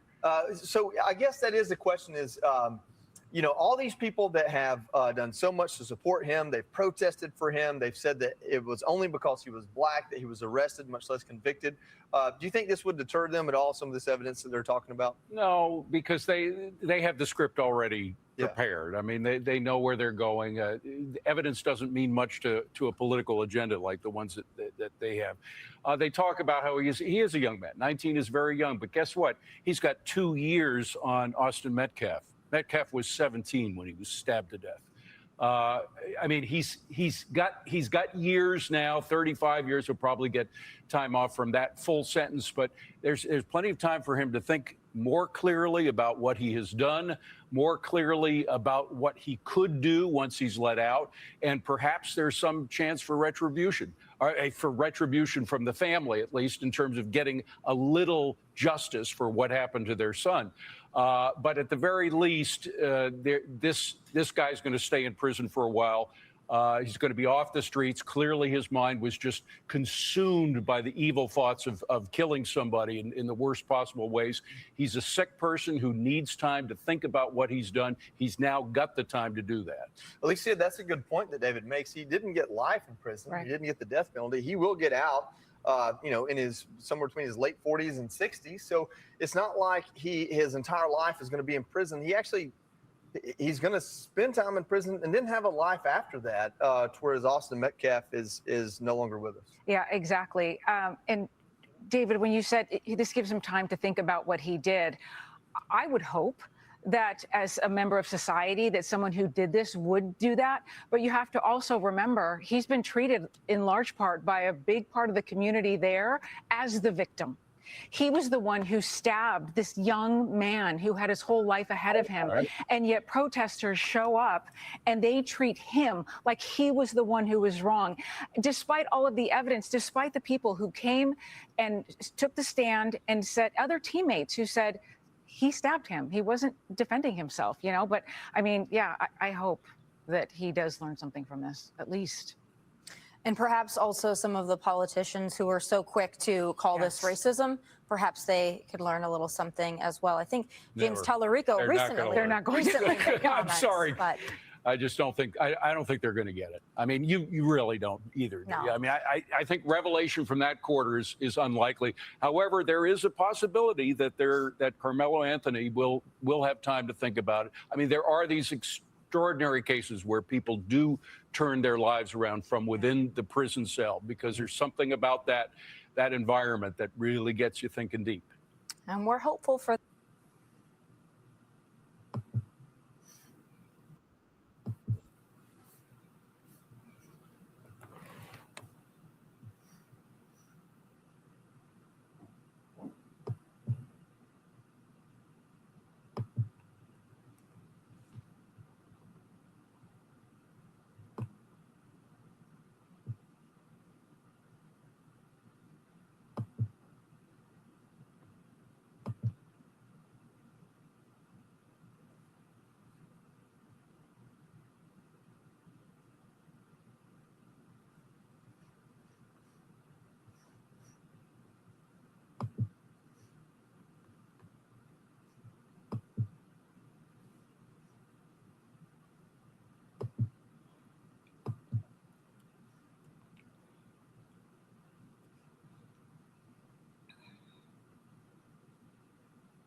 out that the Metcalf twins are exactly who the fuck we all knew they were.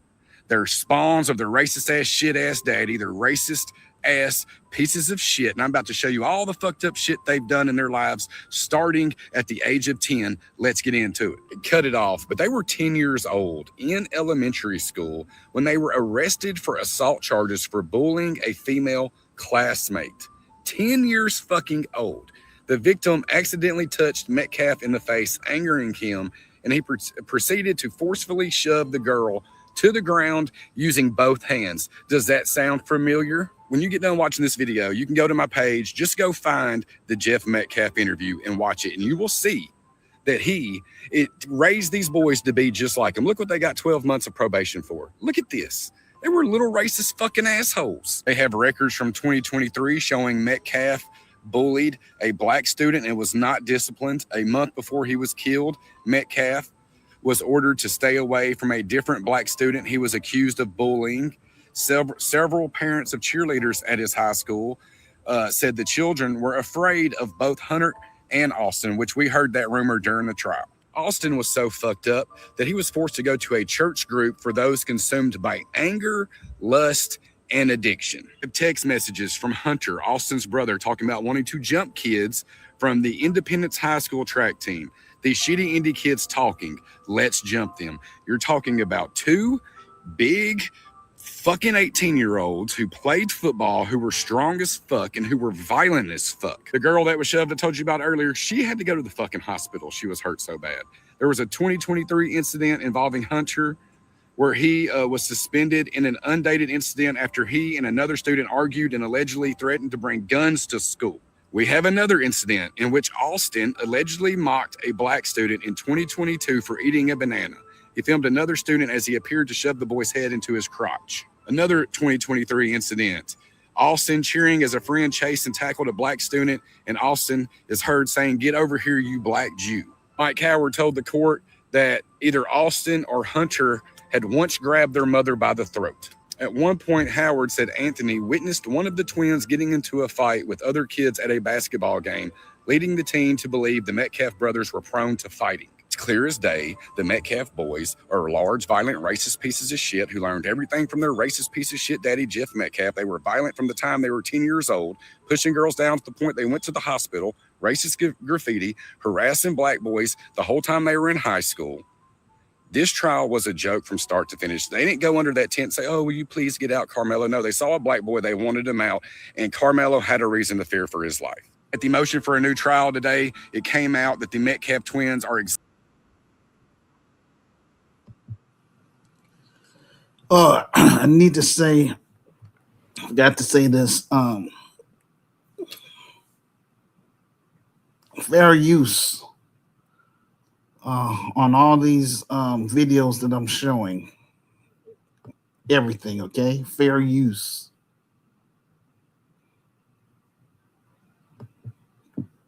I forgot to mention that.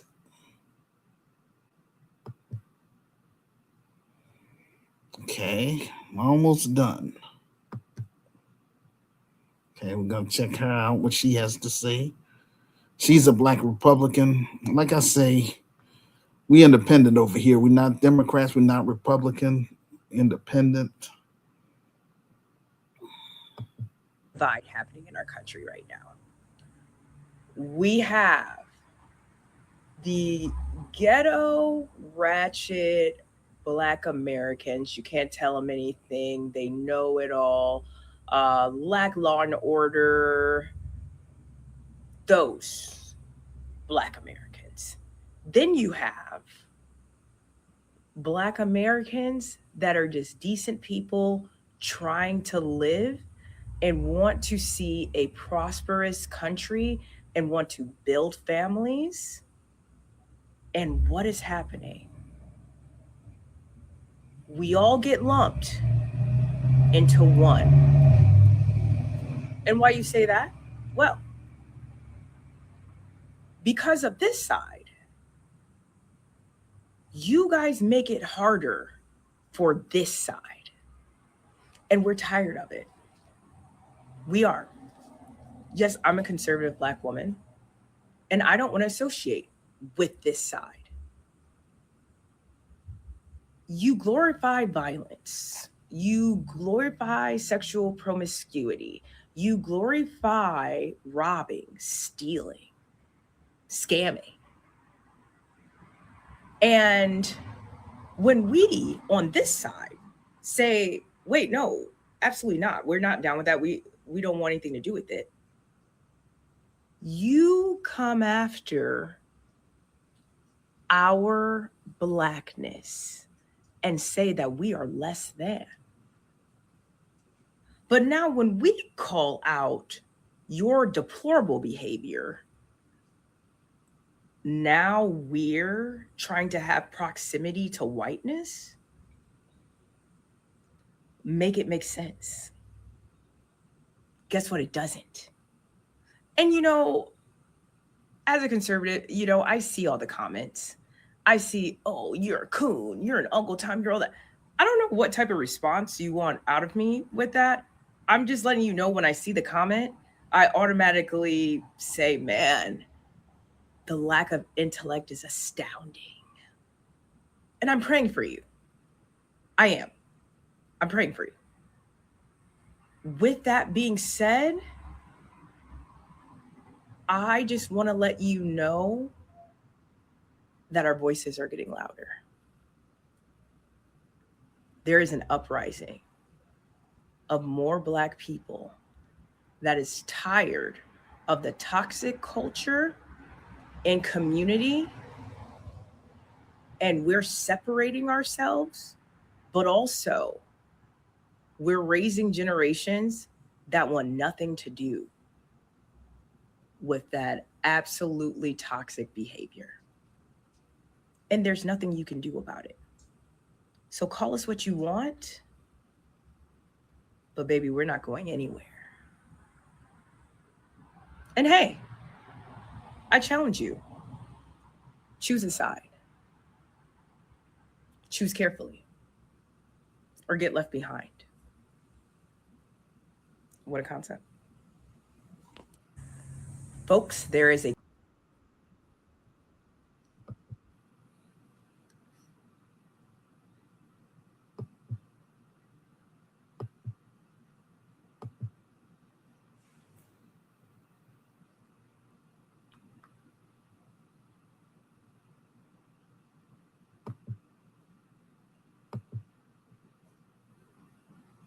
Diaspora News Channel. Thank you for tuning in. It's good to be with you, ladies and gentlemen. Now, I want to touch very briefly today on the situation in Mississippi, specifically Tasia Fortune and Nolan Wells. Now, just hear me out. I'm not going to take up too much of your time, and I don't really particularly want to repeat things that have already been said, but I do think it's hugely important that we talk about the role of the grassroots and, you know, the diaspora. This is the African Diaspora News Channel. Now, I'm not going to repeat the obvious things that you've already heard regarding these cases. You know, there's a lot of talk online about the situation in Mississippi. Actually, I want to start first of all by just expressing my condolences sincerely. There are millions of us in the UK and in Europe, around the world, and we are as traumatized as you all are when we see these egregious examples of unaliving in Mississippi. And let's be clear, that's exactly what I believe the case to be in Mississippi. And we don't need a deep dive into the history of Mississippi right now. You already know what it is. Now, the one thing I do know is that when we see these quite obvious examples of what I would say, in my opinion, of unalivings in Mississippi, you know, we're talking about collusion, really, very likely collusion with the local authorities. And again, I've got to choose my words carefully, right? But I suppose you could say the alleged collusion from everywhere from, you know, the DA's office, you know, the medical examiners, I believe oftentimes the local police forces. We know the deep history of how these forces were grounded and founded, have their roots in, you know, certain, you know, slave catching patrols.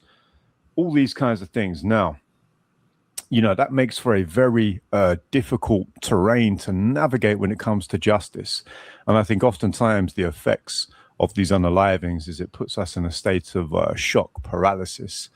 But I think we have something on our side that we have and must utilize when it comes to giving the best chance of justice, to our family over there, Now, what I want to talk about is the role really of you could say the new black media, the grassroots, however you might characterize our role. Now, I saw in London and actually other cities and towns across the UK and Europe, the rallying and the outcry when it came to two specific examples of unalivings of black men. In this instance, I'm talking about George Floyd and Ahmaud Arbery, both in 2020. Now, I want to deal first with the case of George Floyd. Now, the entire unaliving of Floyd was caught on camera. And even then, there was some ambiguity and questions about whether justice was going to be done. And in the end, Derek Chauvin was prisoned quite rightly, for life, I believe, or certainly a long period of his life. But even with the public pressure and, the protests that erupted, not just in the US, but around the world, we only saw one of the officers really face justice, Derek Chauvin. There were other officers that I believe, correct me if I'm wrong in the comments, have not really received justice or faced accountability for their role in the unaliving of George Floyd in Minneapolis. And I want to touch on the case of Ahmaud Arbery. I remember that case very, very clearly because, of course, it happened in Georgia, right? And what we saw really was not just the usual, violence of the characters of Gregory and Travis McMichael, the filming of the unaliving by Roddy Bryan. We also saw alleged collusion with the local state authorities. I believe the DA, her name was Jackie Johnson. There were serious questions about her. And despite the mountain of evidence, pointing in a direction of guilt, they very nearly got away with it. I remember, if you cast your minds back, there's this really very upsetting video of the moments after Ahmaud Arbery was shot. And he's literally laying on the floor in his final moments. Excuse me. He's still breathing, and you hear the initial sympathy from the police officer towards the father and son. I think the officer, excuse me, that arrives at the scene, the officer, she says, I can't imagine what you're going through. Imagine that, she said to the perpetrators who were later found guilty and given life, I can't imagine what you're going through. So it's not just a case of, these people that go around committing these heinous acts. We're talking about an entire system of collusion, really, a national system of collusion. But I would move the ball forward a bit as well. We're talking about really an international system of collusion. Now, what do I mean by that? The late, great Malcolm X, he understood in the final years of his life that to really bring about justice for Black people in America and around the world, the framing of these unalivings needed to have an international framing with international implications. He wanted to charge the US government, for crimes against Black people. And I feel, and this is back to what I feel should be the central role of, not just the grassroots in the US, that much is obvious, but the grassroots around the world need to rally behind the community in America. And we've seen the power of when that happened before. We can actually get things done. Now, the only way justice is going to be done, believe me, in the case of Nolan Wells and Tasia Fortune, is if the entire grassroots in the United States and also around the world rally behind the cry for these cases to see justice. Now, I don't know if you know this, but so powerful were the Black Lives Matter protests in support of our family in the US. Quite literally, some of us have family there. So powerful were the protests that the UK government had to bring about legislation to control future protests. there was a piece of legislation that got passed in the UK Parliament called the Police Crime Courts and Sentencing Bill. Now, the summary of this piece of legislation was that it gave the government and the police extra powers to clamp down on legal, legitimate, democratic protests, because they saw millions of people across the country rallying. And I'm talking, there was fury when people saw George Floyd unalived, and Ahmaud Arbery, and all the other cases, Breonna Taylor, the list goes on.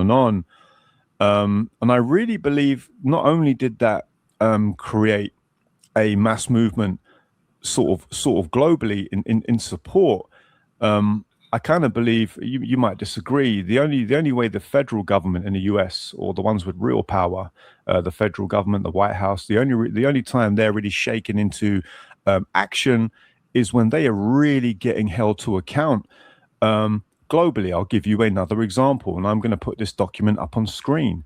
Following the unaliving of George Floyd, there was a commission. Now this story was a big story for me. It was a big story for me, but it really kind of got buried. And there was a commission that was formed, and the commission was made up.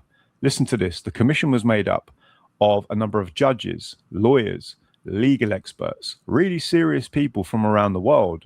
I know one or two of them from the UK. And what they did was they examined, a large number of unalivings of Black people in the US.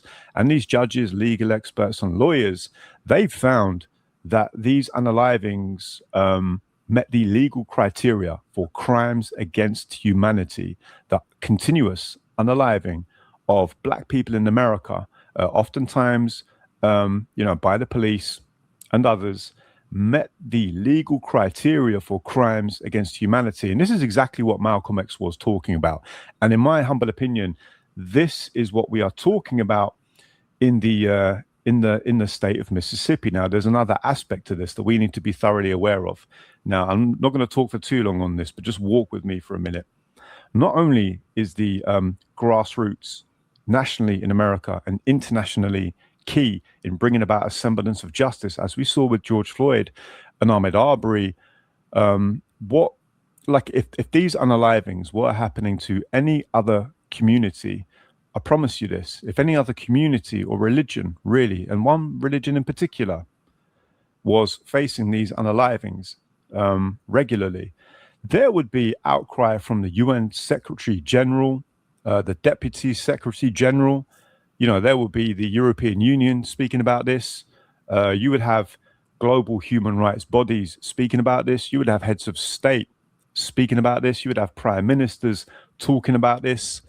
But of course, anti-Black racism is not only the foundation of the so-called West. I believe it's the literal currency that keeps the world moving. The exploitation of Black people in all the forms globally that we're talking about is the currency that keeps the world moving. It's the way that the system is upheld. It stops real accountability from people that what was the saying? If you can convince the poorest white man that he's better off than a rich Black man, you can keep the system in place. Anti-Black racism is global currency. It is practiced, unfortunately, by every single community. Such is the power of what colonialism has done. It's brainwashed people, even people from our communities, as we know, that look like us, into speaking out against us. I'm going to do a whole nother video about that. But I want to wheel it back to my central point, really, and that is this. The only way we're going to see justice for Tasia Fortune, Trey Reed, Nolan Wells, the only way we're going to see justice is if we utilize our power in the grassroots, and that is speaking about it on our platforms, podcasts, social media, the articles, the videos, the reactions, utilizing all the different platforms, and to keep their names in the public realm. Because I promise you this, and I promise you I'm going to land my plane on this. I know I've been going on for a minute now. So you want to start a podcast, but you're not sure how.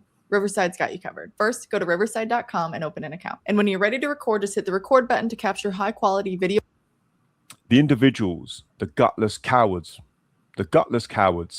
that unalived Nolan Wells. I believe, in my opinion, right? Got to be careful with my words, but I believe, in my opinion, the gutless cowards that unalived Nolan Wells and Tasia Fortune, they were really counting on the fact that they would get away with this. What they really thought was going to happen was that, the local authorities would say there's nothing suspicious, there's no investigation into anything nefarious, carry on and keep walking. Well, guess what? That hasn't happened. That hasn't happened. Millions of us around the world, we love and care deeply about all Black people in the diaspora, and that includes the United States of America. And we know too that there's a very special energy, from the community in the US. You guys that have a long history in the US and you descend from enslaved communities, you've not only survived, the heinous crime of the transatlantic slave trade, the most terrible crime in human history. You've come through that. You've survived. You've thrived. You've gifted many wonderful things to the world.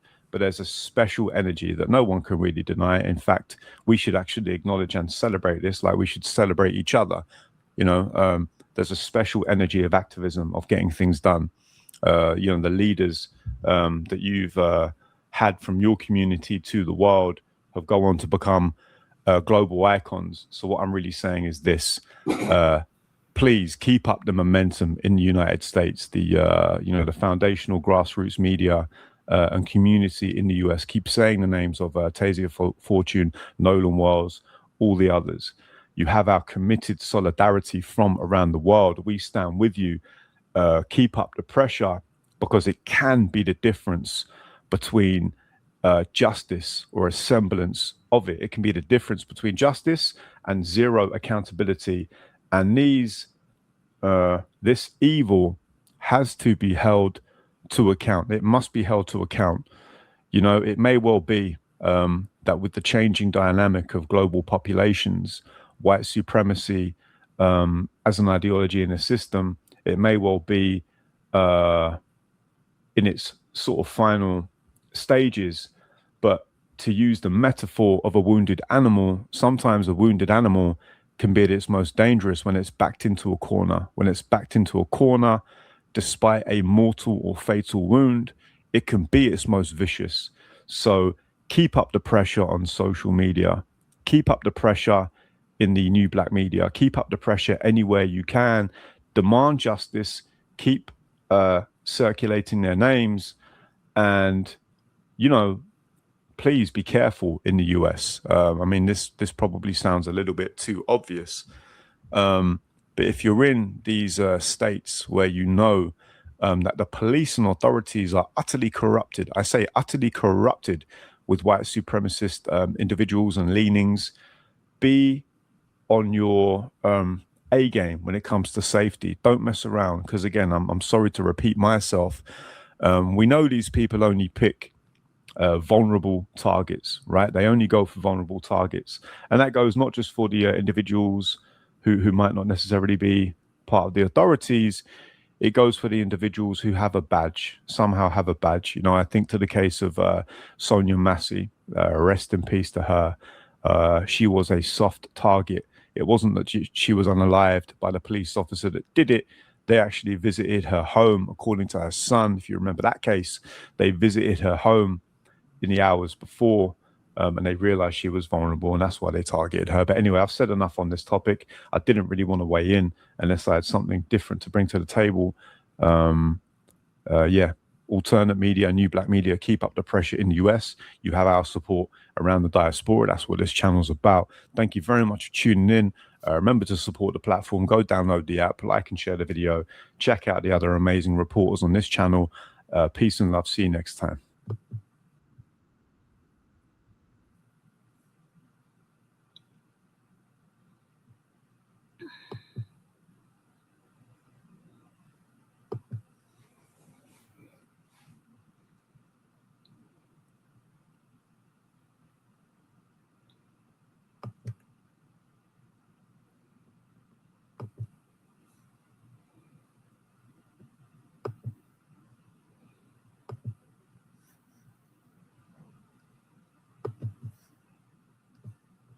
I'm gonna say it again.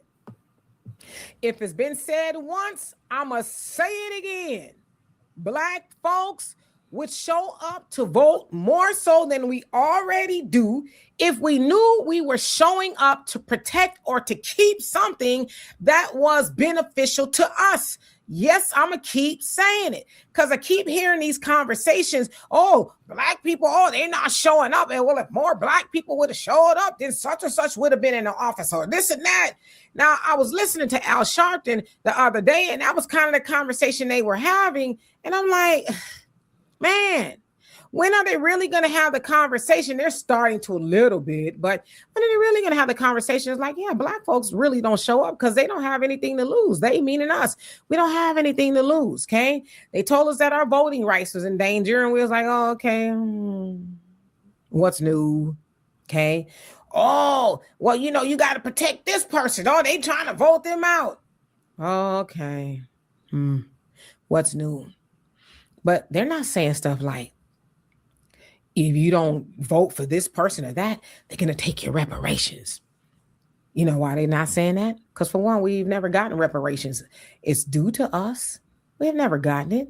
They'll talk about it here and there, right? To, you know, to get our attention, but they're not really serious about it. See, but if we had it and, or we had something that was tangible, that was meaningful to us, and they said, hey, if you don't, you know, make sure that person is in office or whatever it is, yeah, we show up to vote for that.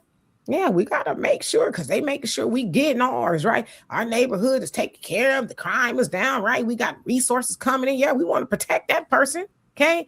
But what they're really saying at this point is, you know, you got to vote for the Democrat, okay? And I'm not saying vote for the Republican, okay?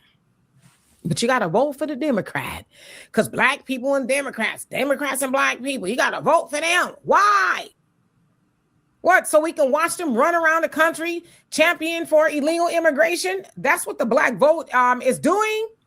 The Democrats can't get into office without the black vote. So what we're doing is helping everybody else get something.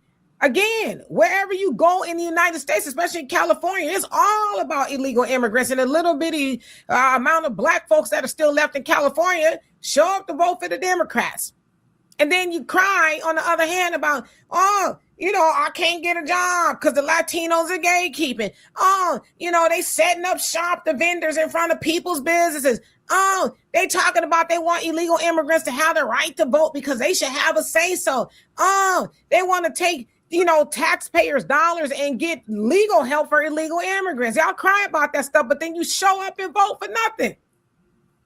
Or you just stop showing up because, as I said, what are you showing up for? Ain't nothing benefiting you. Okay, now they'll say, oh, you know, the Republicans this, the Republicans that. Okay. But what are you doing, Democrats, for me to show up? I'm not losing anything. I promise you. In every neighborhood, black neighborhood in America, if black folks knew they were going to lose something, I'm not talking about redistricting because you can still vote. Because as I always say, and it's been said, what has that particular black representative or misrepresentative been doing for black folks? It doesn't matter if Kermit the Frog got the position, okay, opposed to a black representative. It'll probably be the same. Hell, maybe Kermit the Frog will do something, right? He'll get rid of all the flies because frogs like flies, all right? We can do with less flies. But what difference does it make that you're black and, you know, the Republicans are trying to take your job? You ain't using it to help the people that you say you represent anyway. So that's why black folks are just kind of shoulder shrugging that kind of stuff. But again, if they said, oh, this black representative job is in danger, you know, the one that's making sure that you got clean water, that crime is down, that there are jobs, viable jobs coming into the community, and that they're making sure that y'all actually seeing some money, that your kids' schools are, you know, just as good as the white schools and all these other things. Yes, there's jobs for the children. Ain't no potholes in your lawn. Black folks say, oh, wait a minute now. When we voting? Oh, because I want to make sure I get there early because I want to make sure that that particular person is going to keep their job. I promise you, we would be on that type of time. But as it stands now, we see what the Democrats are doing again. And I ain't talking about the Republicans, okay? But the Democrats are what they're doing and not doing for black folks. See, the day and age of guilting black people. Oh, you got to show up because the boogeyman, Trump, the Republicans, we're like, we've been through worse. We've survived worse. Okay? You know, oh, you're next. We're always next. We've never not been next. It's always been us. See, it doesn't get a lot of attention right now because you all, the Democrats, you're running around talking about illegal immigration this, illegal immigration that, right? Everybody else's community, but, you know, black folks, y'all want to freak us out. You know, you going back on the plantation. That's next. They going to bring back slavery. You mean the mass incarceration of black Americans is not slavery to a degree? What do you mean they're going to bring it back? Oh, you mean that we're actually going to be on the plantation? All right. Well, when and if that happens, I guess we'll deal with it then. But right now, I'm not on no plantation. You mean that if I don't show up, put feet in the streets for, you know, other communities and, you know, this little black and brown unity y'all keep trying to sell us and, you know, they're going to do it to us too? Well, most black folks with some common sense will say they've been doing it to us. Where has the other communities been when they've been doing it to us? We know, especially in somewhere like California where reparations was almost, I guess, maybe a thing. It was maybe smoke and mirrors. I don't know. When that conversation for reparations for black California descendants of slavery was going on, the Asians and the Latinos, they got together. They formed a brown and yellow unity against black folks, saying we don't want them to have it. Mind you, they didn't have the issues our ancestors had, but they got together and said we don't want them to have it. We don't think they deserve reparations, but that yet we're told, you know, from some of this misleadership in the Democratic Party, oh, you know, black people is the black and the brown, the black and the brown, the black and the brown. We got to we all together. You know, Maxine Waters talking about this is the biggest coalition of black and brown unity. No, it's not, ma'am. It's not. What you're saying, it should be. Okay, let's keep it about. It should be. It's just not that. But when we talk about black and brown unity, it's always when they want the black to get together with the brown, but never the brown to get together with the black. That's the way it is. You don't hear black misleadership crashing out when things are going on with black folks in America, which is always, you don't hear them say, hey, brown people, we need the brown and black unity. We need y'all to get together. You never hear it. You won't ever hear it.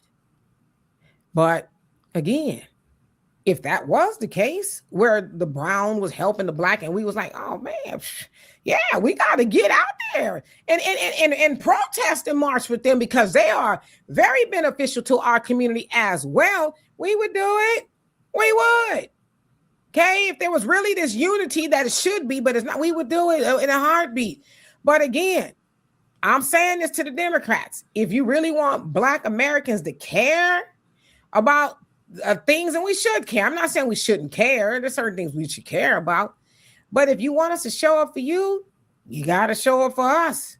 You got to give us something to fear that we'll actually miss if we don't keep you in office. But you're ineffective for black folks.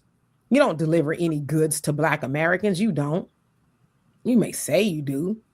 The things that you do is an everybody thing. Because you'll stand 10 toes down on that. Oh, I can't just do something just for black people.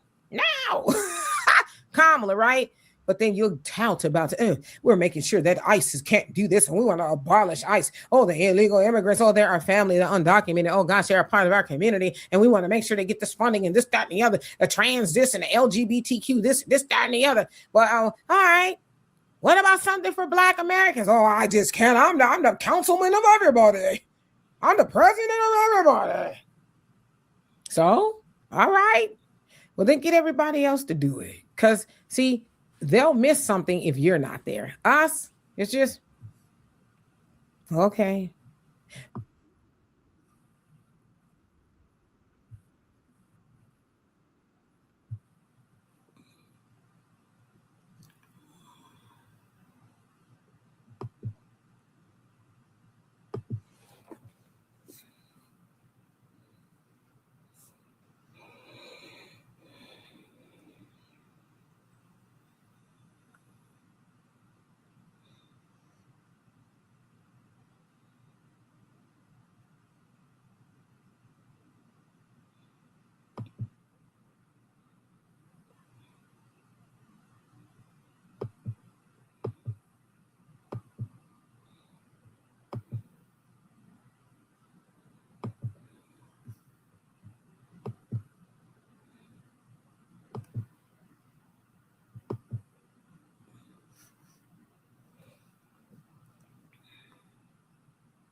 breath and look at the world for exactly what it is today.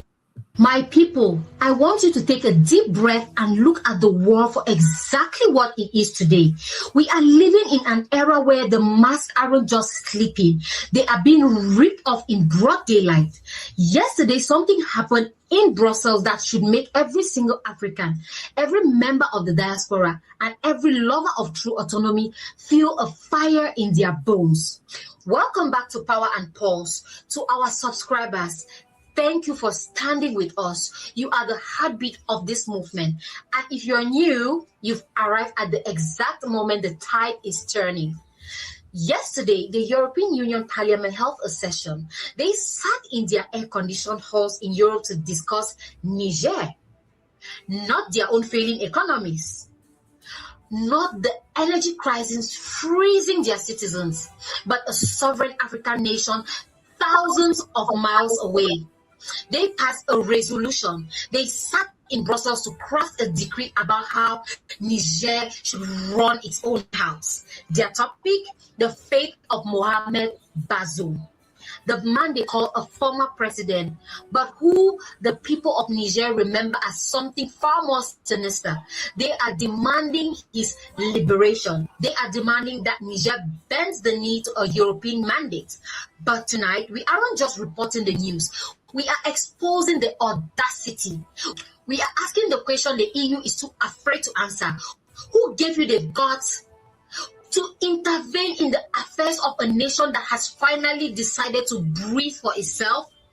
Stay with me, because what happened after that resolution, the response from Niamey, and the reality of the uranium trap is a masterclass in how an empire crumbles when the puppets finally cut their own. I run 17 companies inside a $200 million portfolio, and I see $2 to $5 million companies become $10 to $20 million companies after implementing just one thing they can build in half a day. This is part one of how to. Let's get into the why. Why is the EU so obsessed with Mohamed Bazoum? Why are they losing sleep in Brussels over a man who has been under house arrest for over 2 years pending trial? To understand the EU's panic, you have to understand what Niger looked like under Bazoum. The Western media love to paint him as a democratically elected martyr. But if you ask the youth in the streets of Niamey, they will give you a different title: the chief extractor under the previous administration.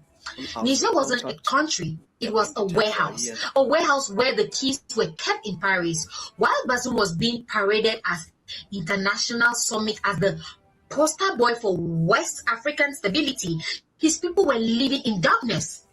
Niger has some of the highest quality uranium on the planet. It has gold, it has oil, it has cobalt. Yet, under the Bazoum regime, Niger consistently ranked at the very bottom of the Human Development Index. How does that happen? How do you sit on a mountain of gold and end up with a starving population? It happens through administrative treason. Bazoum's government allowed French companies like Orano, formerly Areva, to extract uranium for decades at prices that were essentially a gift. While 1 out of every 3 light bulbs in France was powered by Nigerian uranium, 80% of Nigerians didn't even have access to a reliable power grid. That is a democracy the EU is mourning. They aren't mourning a man, they are mourning their access. Now, let's look at the numbers from yesterday's session in Brussels. 529 members of the EU Parliament voted in favor of this resolution. Only 2 had the courage to vote against it. 29 decided to hide in the cowardly shadows of neutrality. Think about that ratio. Nearly the entire European political establishment decided they have the legal and moral authority to tell a sovereign African state to handle its judicial process. I have a question for the EU. Which African country has ever held a parliamentary session to pass a resolution about your internal affairs? When the Yellow Vest protesters were being suppressed in France, did the African Union pass a resolution demanding the liberation of protesters? When the UK had 3 prime ministers in 1 year, did Niger send a charge d'affaires to London to demand a return to constitutional order? Of course not. Because African nations respect the basic principles of non-interference. But for the EU, supremacy is just a word they use when they want to protect their own borders. When it comes to Africa, they still think it's 1884. They still think they can sit around a table in Berlin or Brussels and carve out our destiny with a pen. If the EU thought Niger would just sit back and take this insult, they clearly haven't been paying attention to the new Africa. General Abdurrahman Chiani and the CNSP didn't wait for the ink to dry on that resolution. The Nigerian government immediately summoned the EU, charged their affairs in Niamey. They didn't offer tea and biscuits. They handed over a letter of protest that was a diplomatic slap in the face. They made it clear, Niger is no longer your playground. This letter didn't just reject the resolution, it exposed it as a sinister decision. The atmosphere in Niamey is electric. The people are tired of friendly relationships that involve them being robbed at gunpoint. The diplomatic friendliness that the West tried to restore after the initial sanctions failed, that's gone. It's tense again, and it should be, because you cannot have a friendship with someone who refuses to acknowledge you are an adult in your own home. Let's talk about the real cause of the story. Why is France fuming? Why is the EU so desperate? It's the uranium, my people. It's always been the uranium. For 50 years, France has paraded around Europe as the king of nuclear energy. They export power to Germany, to Italy, and to Spain. They bragged about strategic autonomy. But here is a secret they never wanted you to know. France's strategic autonomy was built on Niger's back. France has over 50 nuclear reactors. Do you know how many uranium mines they have in France? 0. They were getting it from Niger at a fraction of the market price. When the CNSP took over and the pipelines of extraction started to rattle, the light in Paris started to flicker. They are having massive challenges supplying electricity. Their top-tier status is collapsing because the host has finally realized the parasite is hungry. This isn't just about Niger anymore. This is about the AES. The alliance of Sahel states, Niger, Mali, and Burkina Faso have formed a wall of dignity that Brussels can't climb over. When the EU passes a resolution against Niger, they are passing it against the entire Sahel. They are dealing with a new generation of African leaders who aren't looking for pats on the back from the West. They are looking for results for their people. Europe is acting like a toxic ex-boyfriend. Like my toxic ex. They see Niger moving on, getting healthy, hanging out with new friends like Russia and China, and they can't stand it. So they sit in their room in Brussels and write resolutions about how Niger should come back to them. Please liberate Bazoum, come back to the old ways. Niger isn't coming back. The locks have been changed. The puppets have retired, and the house is under new management. Let's address. You travel a lot for work, but that doesn't mean you should be a part-time travel agent. There must be a better... No, I'm not going to say it. Let me just show you. There's the elephant in the room. The EU says Bazoum is being held illegally. Let's look at the charges. Mohamed Bazoum is facing trial for high treason. He is being investigated for his role in undermining the national security of Niger and for his deep, dark financial ties to foreign powers that saw billions of francs disappear from national treasury. In any Western democracy, if a leader was found to be working for a foreign intelligence agency to extract the country's minerals, they would be in a cell for the rest of their lives. But when it happens in Africa and the leader is a friend of the West, suddenly it's a human rights violation. We see the hypocrisy. We see the double standards. Niger is following its own legal process. And the last time I checked, the EU is on the Supreme Court of Africa. To the youth watching this, for the first time in our lifetimes, we are seeing African leaders who aren't afraid of a letter of protest from Europe. We are seeing a generation that understands the sovereignty isn't given, it's taken. The EU thinks they are obliged Niger to act. The only thing Niger is obliged to do is serve the Nigerian people, the good people of Africa, the youth who are tired of being treated like second-class citizens on their own continent are right there with the leadership in Niamey. We see the sinister plans. We know the history of the CFA franc. We know how they use our central banks to fund their own lifestyle. And we are saying never again. So let the EU sit in their halls. Let them pass 1,000 more resolutions. Let them vote until their fingers are tired. It won't change the fact that the uranium is staying in the ground until the price is right. It won't change the fact that the puppets have been replaced by patriots. It won't change the fact that Africa is no longer asking for a seat at your table. We are building our own house. If you stand with Niger, if you believe that no European Parliament has the right to dictate terms to a sovereign African state, then I need you to make your voices heard right now. Smash that like button to show the algorithm that we support African supremacy. Share this video. Send it to every group, every friend, every person who needs to know that the hunt for our resources is over. Comment autonomy below. Let's flood the comments and show the world that Africa is awake. Subscribe to Power and Pulse. The Brussels bluff has been called. The game is up. I'm your host, Marie. This is Power and Pulse. Until next time, stay blessed.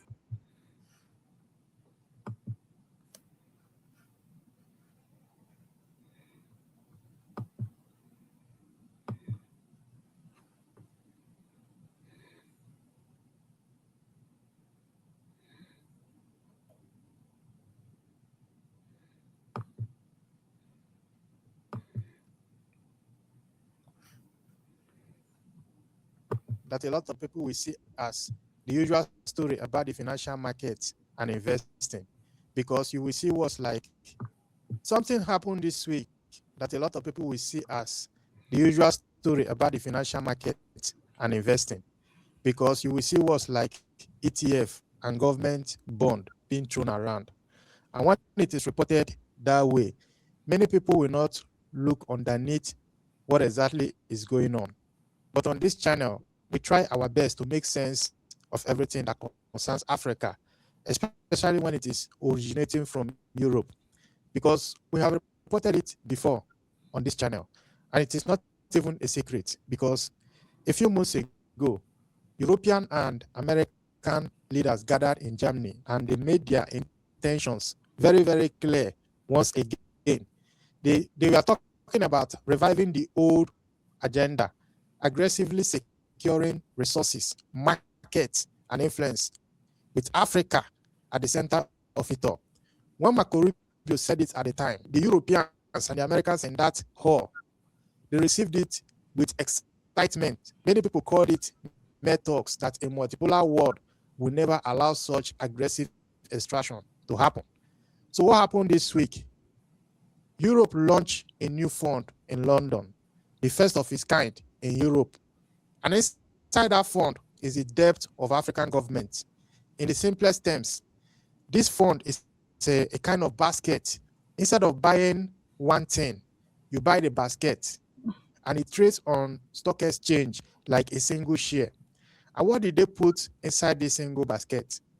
They put the borrowing of African countries, the signed promises of African government gathered into one product as an ETF, listed in London, so an investor in Europe can trade a slice of Africa's debt as easily as buying shares in an app. And this is the part that we must not miss, ladies and gentlemen. No version of this product is currently listed on any stock exchange in Africa. It was built over there in Europe for Europeans. A powerful new marketplace for Africa's debt has opened, and Africa is not even trading inside it. And when I saw this news, another story that has been troubling me, it made complete sense. The ECO currency, the single currency that ECOWAS says they will be launching next year after decades of failures. This same ECO currency project that Guinea said they are no longer going to be part of it. Now you need to place these two stories side by side, and you will see the handwriting clearly written on the wall. They want to shape Africa's money. And now our debt has been turned into their product that they can trade in their stock market. They want to control Africa's money and Africa's debt. And when they control Africa's market and our money, they can control our future. That is what I want to talk about in this episode. Ladies and gentlemen, I want to welcome you once again to Frontline Africa. Here we talk geopolitics from Africa's point of view. We try our best to do it with analysis on this channel, not emotion or fake news. We show up every single day, whether it is weekend, Christmas, New Year, it doesn't matter. We work each and every single day. So subscribe and don't forget to ring that bell because we are very close to 100,000 subscribers. And with your support, we can get there even faster. I want you to be part of this journey, ladies and gentlemen. Now, let me tell you the story of this ETF launch, because you know how I operate on this channel. I begin with verified facts first, and then my opinions can come later, and I will clearly tell you that these are my opinions. Now, earlier this week, a company called Lega and General, one of the biggest money managers in Britain, they opened a new fund on the London Stock Exchange. Their own announcement confirmed it as the first of its kind available anywhere in Europe. A basket that is now holding the bonds of African governments, and every single bond in it is in the United States dollars. It is not in Naira or any of our local African currencies or even cedi or shilling. It is in dollars, ladies and gentlemen. But the detail that made me to even pay closer attention was the seed money. Every new fund needs first capital to give it life. It is standard investing and economics. And here, it came from the British government. Yes, the UK Foreign, Commonwealth and Development Office, an arm of the same British state that once ruled much of this continent of Africa. They put in their money. And according to the announcement itself, this is the first ever ETF the British Foreign Office has ever put in their money into. Yes, people put their money where their mouth belongs. So how do they even say, put your mouth where your money belongs? Whatever. Now, out of every fund on earth, the first one they chose to put their money and trade is African government debt in London. You can decide whether that is charity. This basket that they just created did not fall from the sky. It was built from an existing project. It was announced back in 2021 through the United Nations Economic Commission for Africa. It is chaired by Vera Songwe, the Cameroonian economist who once led that commission. Its mission, their mission is to solve a problem African finance ministers have been shouting about for years. The problem I will explain much later, ladies and gentlemen. So when a government needs money for roads or salaries, refinancing old loans, they have to sell a bond. And a bond is nothing mysterious. I think it is a basic thing that we can understand. It is a signed promise. Give me your money today, and I will pay you back with interest tomorrow. The buyers do not have to keep that promise. They can resell it the way you can resell a car, a second-hand market for promises. It is basic financial market instrument. Now, this is the problem Africa has faced for decades. If a buyer believes he cannot easily resell that promise, that bond, when he needs his money back, he charges you extra before he buys it at all. The harder the exit, the higher the entry charge. Africa pays that extra toll on almost everything that Africa borrows, simply because the second-hand market for African promise is very, very thin. The liquidity is very low. Do you owe the IRS $10,000 or more in back taxes? You may qualify for the IRS Fresh Start program. African finance ministers call the result the African premium. Africa pays more to borrow than countries with similar or weaker numbers. And every extra percentage point on a $1 billion loan is $10 million a year that does not build a clinic or pay a teacher or fix anything in Africa. So the people behind this fund will tell you their logic, and I will give it a full strength. I will try to understand it. The basket will bring thousands of new buyers into that low liquidity market. It means more buyers, more trading, a busier second-hand market. And that extra toll, that extra interest, it will shrink. So the next time Kenya or Ghana or Zambia goes to borrow, they will pay a lower rate. If it works, that is if it works as designed, this form puts real money back into African treasuries. That is what is on paper, the argument. And it is not a stupid argument, ladies and gentlemen, because the idea was born from an African institution that is supposed to solve an African problem. But now we need to keep our eyes very open because nothing is as it seems. Because here comes the question the financial press will not like to ask. It stands on 3 facts that nobody can dispute. The debt in this basket is in dollars. It already lives in a foreign currency. The basket lives in London, built under European rules, sold over there in Europe with no version of any African exchange selling this bond. Now, let me be very clear here because I will not exaggerate it for you. The truth is heavy enough. Africa's dollar debt has already been traded by foreign investors before this new ETF was launched. That part is not new. What is new is that for the first time, that debt has been gathered into one ETF basket. A European investor can now buy or sell it in one click.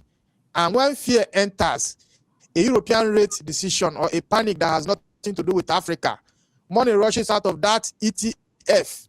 And that selling pressure can flow down into the actual African bonds inside it, pushing their prices even lower together. A panic that has nothing to do with Africa. Money will eventually rush out of that ETF basket. And that selling pressure, it can flow down into actual African bonds inside it, which will lead to pushing their prices even lower together. So maybe weeks later, a country like Zambia or Kenya may go to raise money and discover the price of his own bond has gone up again, not because anything changed in their countries, but because of the mood and the decision being made in Europe. That is a machine that this ETF is going to turn on. In good times, it can make borrowing for African countries cheaper, but the daily judgment on what an African government bond is worth has gained a loud new address, and that address is now sitting in Europe. They can control Africa's market from there. And I keep coming back to very one important question. If this product is so wonderful for Africa, why was no version of it listed in any stock exchange in Africa yet? Why can a trader in Europe buy a slice of Africa's debt with one click? They can't trade it in Africa's exchanges. Think about this. This is my interpretation, and I stand by it. Africa did not gain a new market this week. Africa became a product in someone else's market.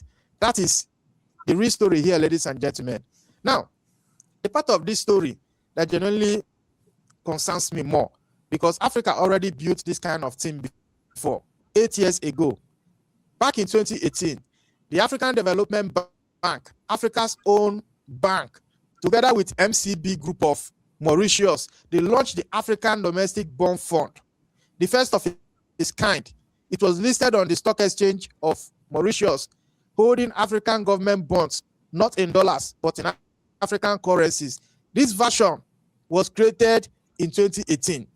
The bank said it very clearly why they created it: to reduce dependence on foreign currency debt, grow Africa's own bond market, and push financial integration. It still exists, listed in Mauritius and Botswana. So do not let anybody tell you Africa never tried to do this kind of thing that Europe just did. Africa built the African version with African currencies, and they were listed on an African stock exchange, African purpose, and the world did not take it serious. They ignored it. The African Development Bank itself put up to $25 million as anchor investor. And 8 years later, the entire fund is still only about $46 million for a whole continent home currency debt. Then this week, a London version appears, dollars instead of our local African currencies. And suddenly, there is a British government seed money. They are now ready to put in their money because the origin is now from Europe, not from Africa. I don't know if you're getting my point. A giant asset manager is now behind it. And celebration in the financial press, you need to ask yourself why the money and the noise only arrive when it is originating from Europe in their own currency and in their own financial market? Answer that honestly, and you will understand this entire episode.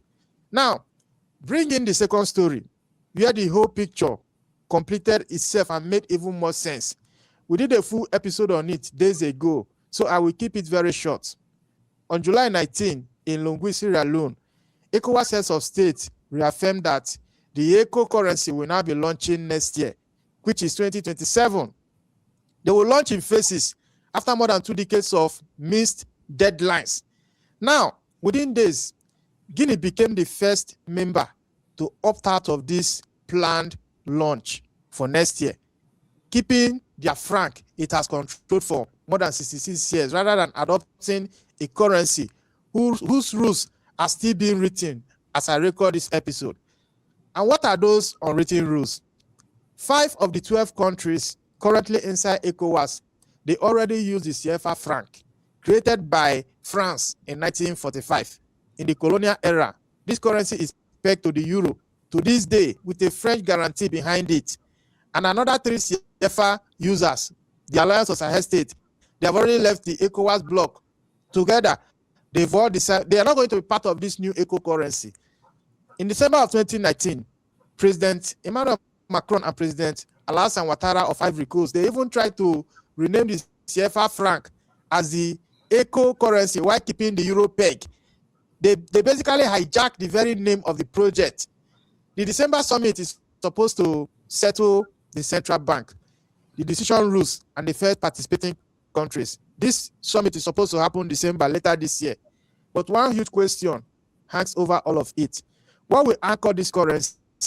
I will tell you how I understand the situation.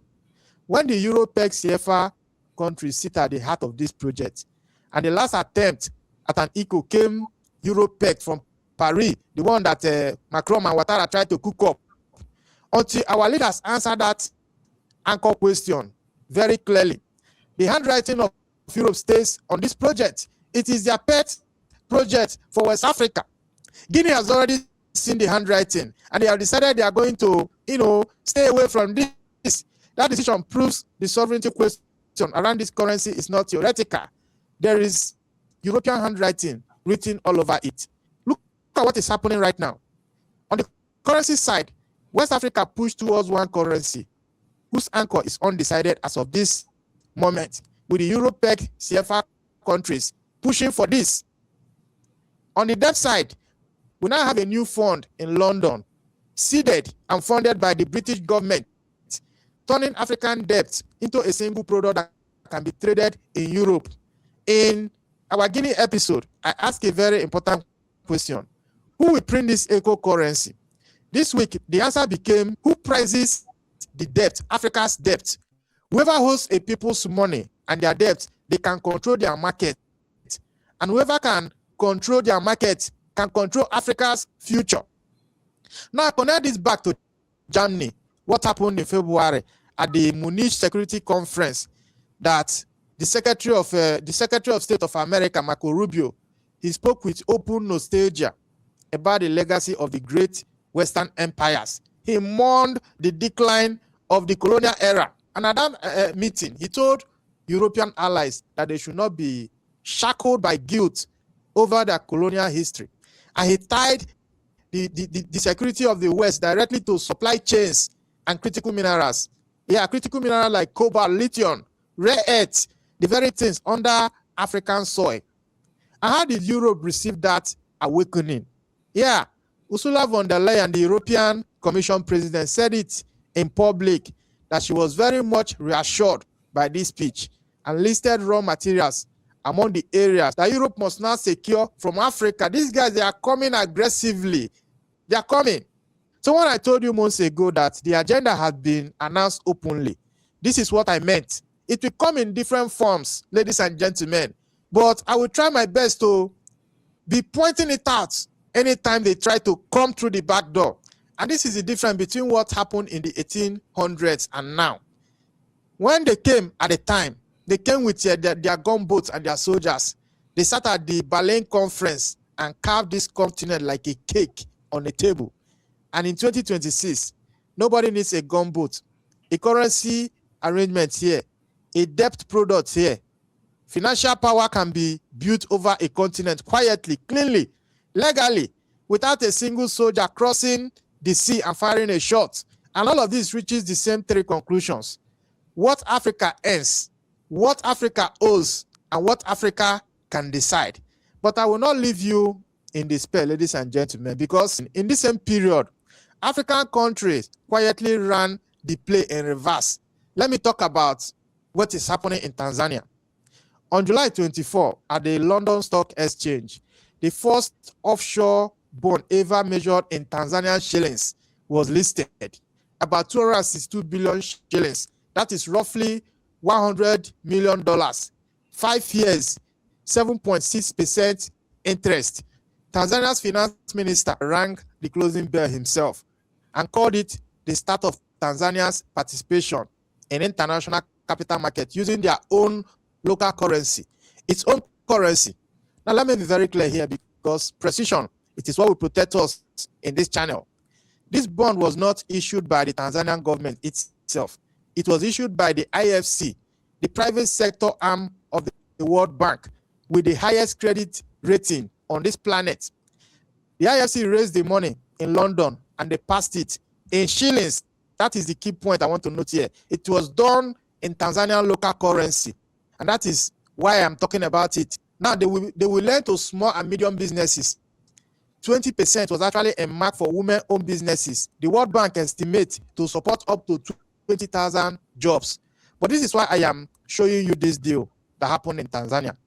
Ask one question of any cross-border deal: whose currency carries it, and who feels the pain if that currency weakens? In a normal African dollar bond, including every bond in that new London ETF basket that I'm talking about, the African side borrows in dollars. And if the local currency falls, the debt burden explodes. The pain lands in Africa. In this Tanzanian structure, this one that they just launched, the deal is measured in Tanzania's own shillings. The investors